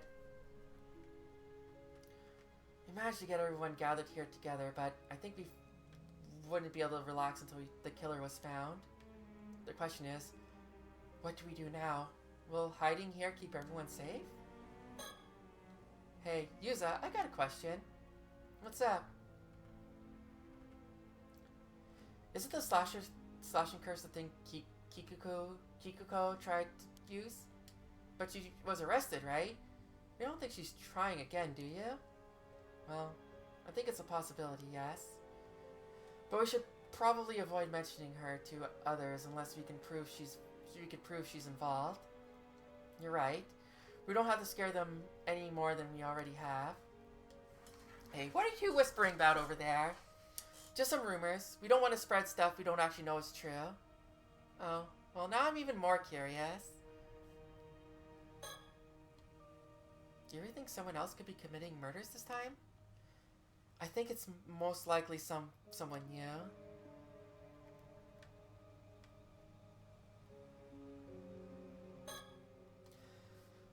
But what's this slashing curse business all about, Yuza? Oh, well, to be completely honest, someone planned to use that curse to commit a massacre today. What the hell? Who would do that? Don't worry, the culprit was caught this afternoon. The curse was targeting the symbol on the back of the Kameshimaru hand mirrors. Oh, I know the ones you were talking about. Yeah, so anyone with one of those mirrors would have been a potential target. Seriously? That's so scary. Oh, that's why Azami took everyone's hand mirrors this afternoon. Just doing my part. But the police apparently found the curse stone that was used to release the curse. Things probably would have been fine even if I hadn't collect those mirrors. Can't have been easy, though. Thanks for doing that, Azami. Even if the police found some rock, a bunch of people were saved because of you. Well, when you put it like that, I feel like I really helped out. But just because there are no mirrors left doesn't mean we're free and clear, right? Yeah, I somehow doubt Mr. Wakamura had one of those hand mirrors. That means there may be other items with that symbol on them. Ugh. How am I ever supposed to relax? How am I supposed to relax ever again? You think the police will find the culprit while we're hiding in here? I hope so. They're probably searching for him as we speak.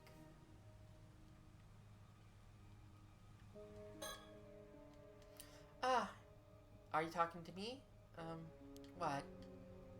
Actually, maybe you should be. There's a chance the culprit is after you after all, so stay alert. Now I'm even more scared. Wait, really? Why would they be after Sato?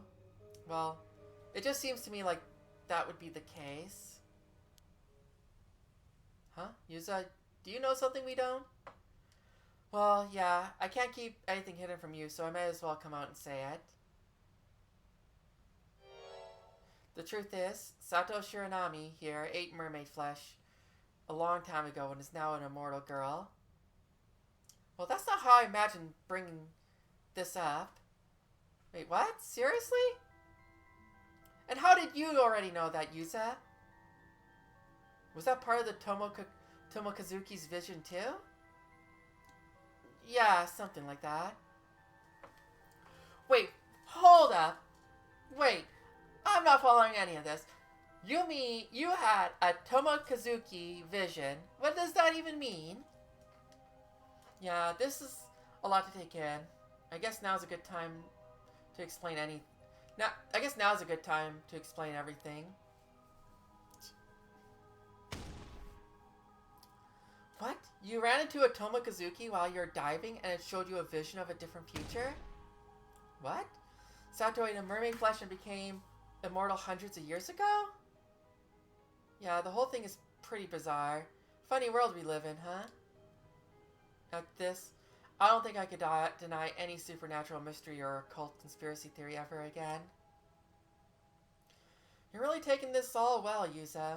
This is the wildest thing I've heard all day. And Sato, I always thought you were a little different, but I didn't think you were straight out of the history books. Yeah, sorry about deceiving you. No, seriously, I had no idea. You fit into the modern era so effortlessly. Well, I watched a lot of TV to learn how to fit in. I love TV. Oh, I get it now. The Tomokazuki is also why you knew about the hand mirrors, right? Exactly. That's why I secretly enlisted in Azami's help. I want to thank you again for that, Azami. None of this would have worked out if you hadn't trusted me. I was pretty unconvinced at first, but you were so uncharacteristically serious that I didn't have a choice. Yeah, I really learned an important lesson. The more you joke around, the less likely people are to believe you when you need them. You wouldn't be you if you weren't messing around. I didn't think you needed to change. I don't think you need to change a thing. I mean, I may have learned a lesson, but that doesn't mean I was changing. No. But that doesn't mean I was planning on changing. That's the spirit. Never change, man. Anyway, on a more serious note, Sato's probably being targeted because she's immortal, right? That's totally gotta be it. There's also that thing we found out earlier.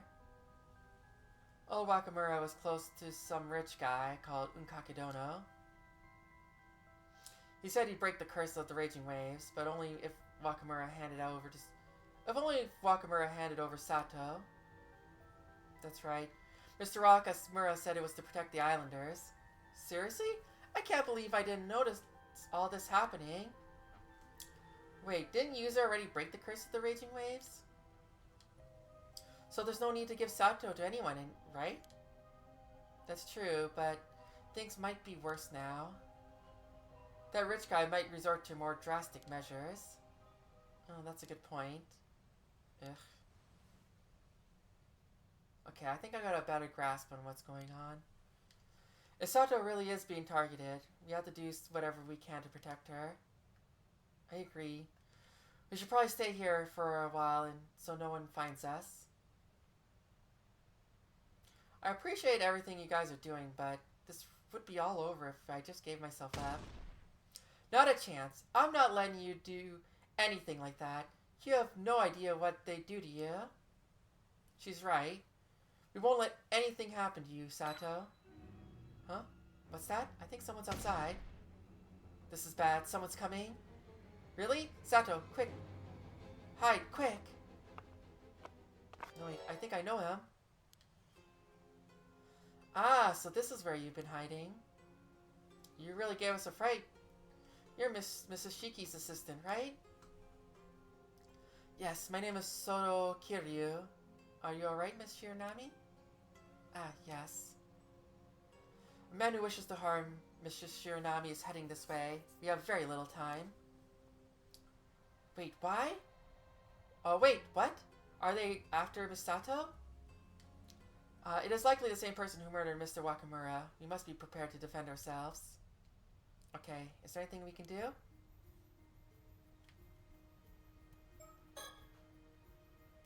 I panicked when I first saw the approaching silhouette, but I'm glad it's Mr. Kiryu is here.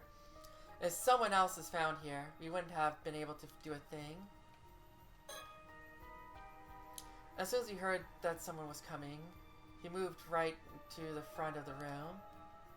He might be the strongest one here, but I hope he doesn't do anything reckless. The appearance of a competent ally eased the tension in the room.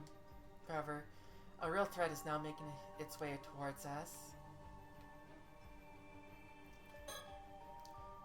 I shouldn't stare too much. I might get in trouble again. Now that an expert in the occult has arrived, she seems a bit calmer. I really could use her brains right now, but I don't want to put too much on her. If the murderer is coming for us, shouldn't we hurry up and get out of here? It might be a good idea to exchange all the information we have so we can be as prepared as possible. Yeah, good point. If we want to protect ourselves, I guess we need to think of a plan sooner rather than later. Huh? What? No, nothing. You don't have to jump like that when I talk to you.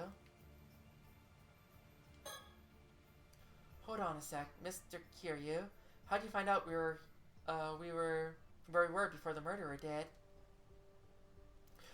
Referring to a map, I realized that the path he was taking only led one direction. He was either intended to arrive at the lighthouse or these ruins, so I took a shortcut through the mountains to get ahead of him. There was no one at the lighthouse, so I came here next. Wait, you somehow got ahead of him, even though you weren't on a path? In the dark? Those geta you're wearing can't be easy to hike in either. Not to mention the fact that you went all the way to the lighthouse before coming here. As I once trained as an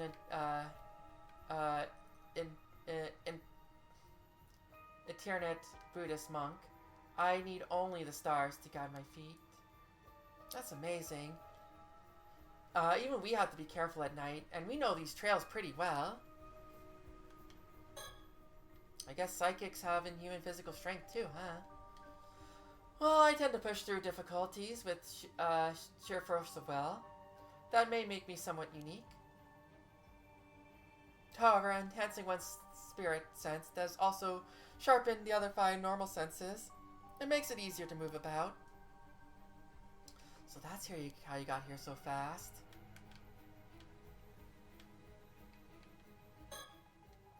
If the murderer's coming for us, shouldn't we hurry up and get out of here? Oh, that's the same thing, yeah. The man heading this way is one Kipe Ikoma. He has come from the mainland.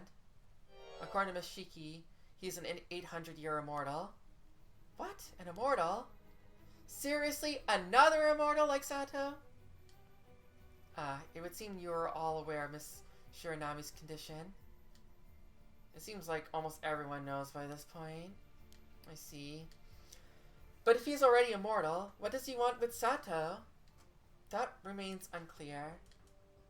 Perhaps Miss Shiranami could shed some light on the issue. Do you know anything about this man, Ikoma? No, nothing. In fact, we thought we were being hunted by someone working for a person named Unkakedono. That is correct. Ikoma was indeed one of Unkakedono's subordinates. I knew it. Did you say was? You mean he doesn't work for Unkakedono anymore? Yes, Unkakedono, or rather, Yoshiatsu Yamashina, was found dead in his home earlier today. He was apparently murdered by a curse inflicted by Ikoma, in precisely the same manner as Mr. Wakamura was killed. But what? Yamashita? That means he can't be looking for Sato on Unkakedono's behalf. Just so. That makes his motive for seeking Miss Shiranami entirely unclear.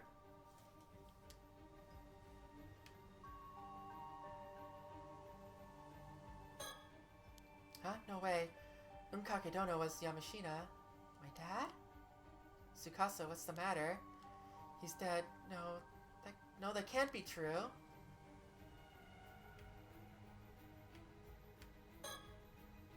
When I first met him, he seemed like a pretty level-headed man, if a little scary. But he's definitely nice if you have nice to have a psychic around when you're being targeted by a deadly curse.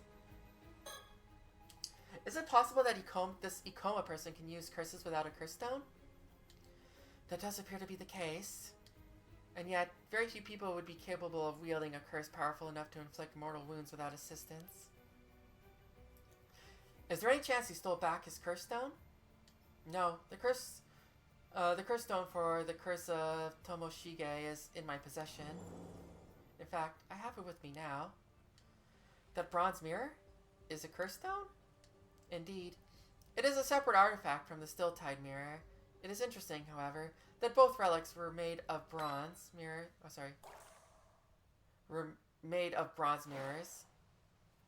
Ah, that relic, or that mirror, I'm pretty sure it belonged to Taira no Tomoshige. What? How can you know that? Oh, well. Huh? I believe yes! I believe I understand. Yes, it is all clear now. Considering all the information I'd gathered thus far, there is a distinct possibility that Kipe Ikoma has actually lived 800 years and is none other than Taira no Tomoshige. Man, it's really funny that you get this scene and you get to learn who he is, and then Sato just gets to fuck around. I was also thinking that. Like, he was just like, well, you can't kill him. He's just like, I can, like, cut him and then bind him or something like that. Has actually lived for 800 years and is none other than Taira no Tomoshige.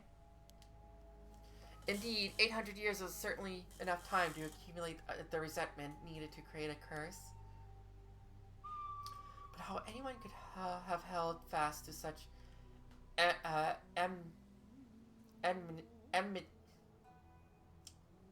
enmity for centuries.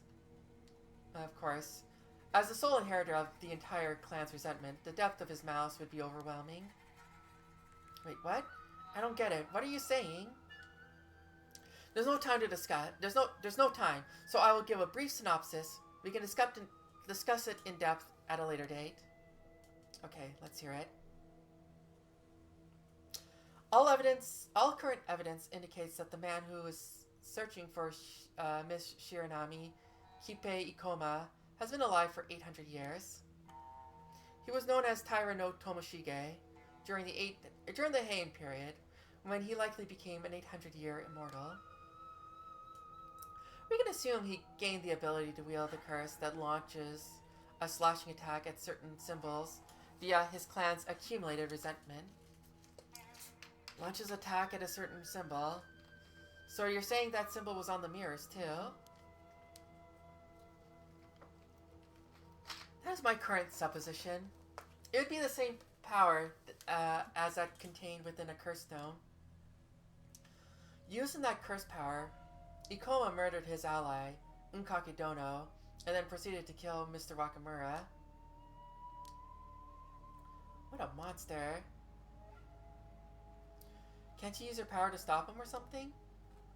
It isn't impossible, but I believe it would be unwise to provoke him any further at the moment.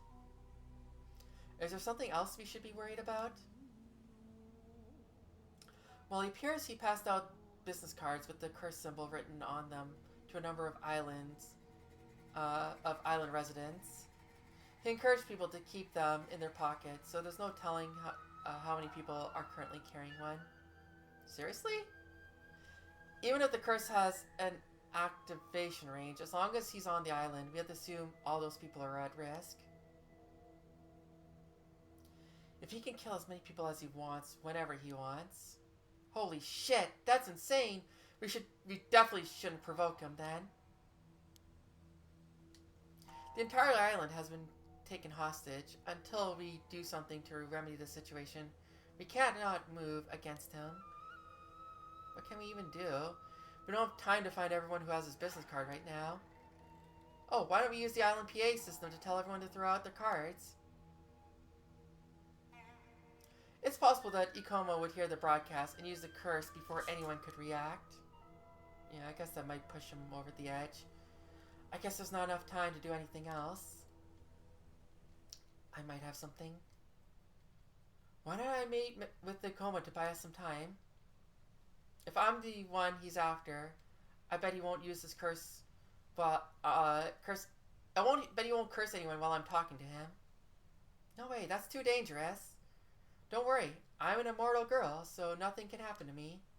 But if I'm lucky, I might be able to get him to reveal his intentions, or even find some way to end all this. Mr. Kiryu, this might be the best way to buy us some more time. I'm afraid we have little choice, but you must avoid inciting his anger at all costs. I understand. Do not reveal his true identity either, and try to keep talking to him for as long as possible. Don't worry, I'm good at feigning ignorance. You could call me Deadpan Mick Pokerface. Nice to meet you, Deadpan. Okay, we'll stay hidden up here for now. Sato, please be careful. I like how I say we're stay hidden up here for now, but what about the rest? We'll find some way to deal with the curse. Just don't let Mr. Ikoma do anything to you. I know, I believe in you guys.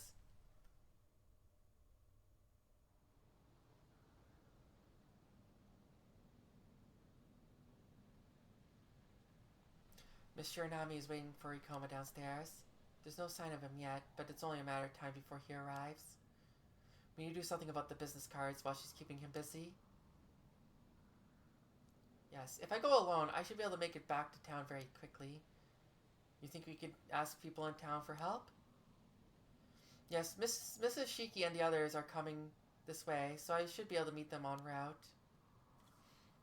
Okay, then we don't have to go it alone. We can ask them for help if need be. But what about the two foreigners? They're with Miss Shiki too, right? I was not aware you knew them, but yes, they are. Huh? You mean those two tourists? What are they doing with her? The girl is a psychic. She may be able to offer assistance. Well, really?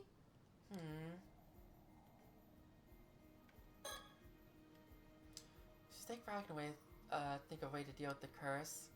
But now I think about it, Tsukasa reacted oddly to the information earlier. I feel like I might have some idea of what's going on with her because of the Tomokazuki's vision. Maybe I can use that somehow. It's always trying his best to think of a way to stop the curse too. It's nice to know I'm not dealing with this alone. Just realizing that gives me hope. I wonder what kind of abilities a professional psychic has.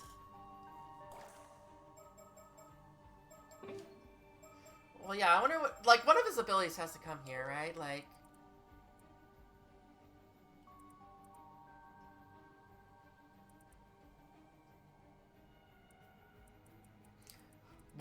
Feast of Shadows do for him? Actually, what does,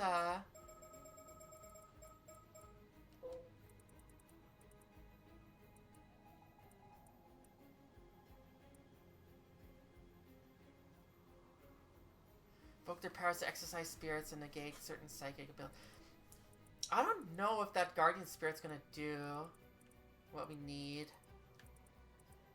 Cause like I was just like, oh, if he could use his like his spirit shadow feast to like amplify Shershi's power.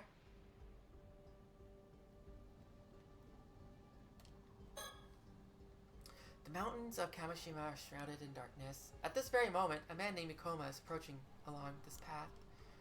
I doubt he'll be able to find us up here on the roof, but we still need to do something. Sorry, hold on a minute. The gears are all turning full tilt right now. Can I make sure I'm on the right page about the curse and its conditions and all that? Sure. So, Ikoma has a curse that uses a certain symbol as a target for a slashing attack, right? And we're in a bad way because he gave a bunch of people business cards with that symbol on it. Yes, you can kill the islanders whenever he wants. Okay, and now we don't have time to collect them all. If we make an announcement about the cards, Ikoma will hear it and use the curse. So, what are we supposed to do here? We don't have any time. Yeah, that's a problem. Our only way out of this is a supernatural solution. Well, now, Yuza Minakuchi, it would seem you have a plan. Not really. Why? I mean, why would you ask me? Oh, I merely had a hunch. My intuition is telling me you should look inside yourself for an answer. Inside myself, do you mean?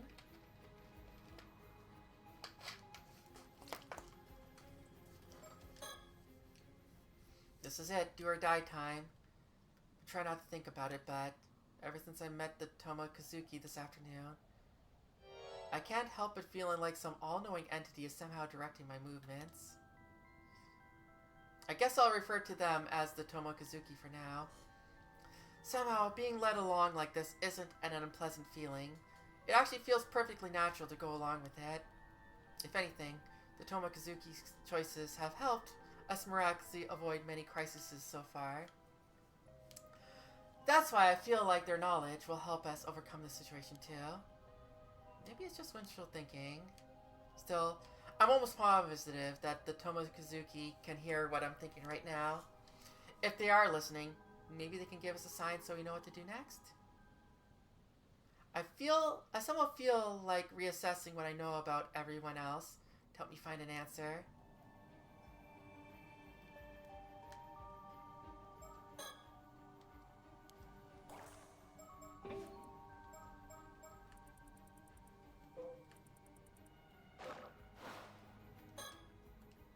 Right now, Yuza Minakuchi, it would seem you have a plan? Well, I got it. I have a plan. Probably. Really? Alright, Yuza. Yuza, before you tell us of your idea, allow me to impart a warning. Okay. Whatever you tell us, I'm going to trust your judgment and carry out your plan immediately. As things stand, we simply have no time to weigh up the options or consider other avenues. Ugh. Do you understand? There's only one, you can only choose once, and there's no leeway for unnecessary steps. No pressure then. Okay, lay out the entire plan. Who to ask and what to ask them.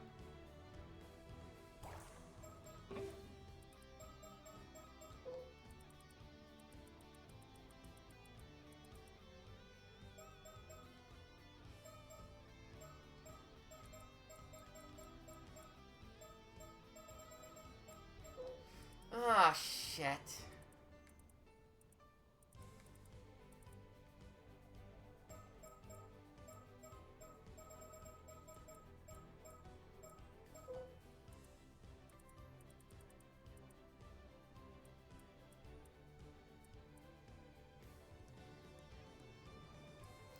I got it! I got it! I got it! I got it! I got it! Feast the Shadow Shikigami.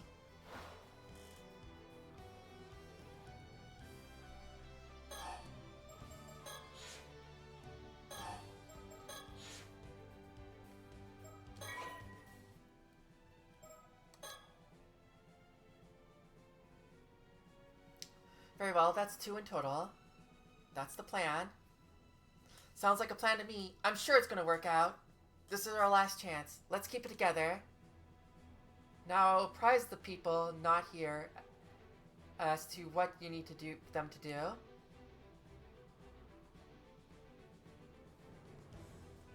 Oh, Ziggle, did you not realize?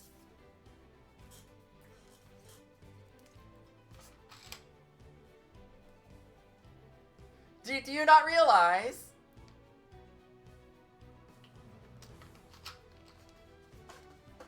At the same time, I will fulfill my own role in the plan. Very well. I will enact the plan as soon as you give me the word. Let me see if I read this correctly, though, because, like... It says she doesn't have to be the one to write it, right? Yeah, she does not need to be the one who wrote the name. It must be her who cast the spell. If all goes well, Ikoma's curse should have no effect.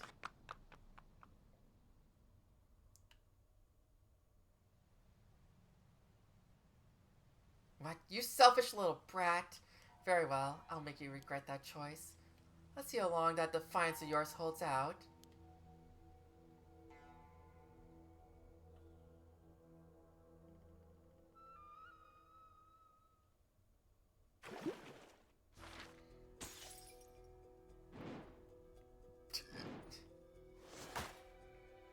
I'm glad we have a recollection there too, and then we still have these pieces here.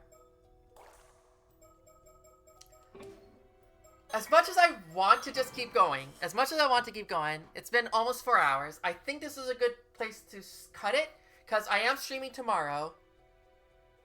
Like, it is a really rough cliffhanger. We do have just everything in motion here, but I'm streaming tomorrow. It won't be that long. And I think tomorrow... Yeah, but the thing is, there's still another part. And I have a feeling that the flashback is going to send me back to that to put the thing in there. But I figure that I will commit to finishing tomorrow. Like, we don't know how long the end game is going to be, right? Like, there's also, like, we could be at the end, but the end at a visual novel could still be 2-3 hours, right? You know what I mean? So, I think I'm going to stop here tonight, but then tomorrow, I'm just going to just be done, right? Like, and then we'll finish this off tomorrow, then we'll figure out the rest of the week, but, thank you all for joining me. Again, just, still very much enjoying this game. Boy, when this game got going, it got going.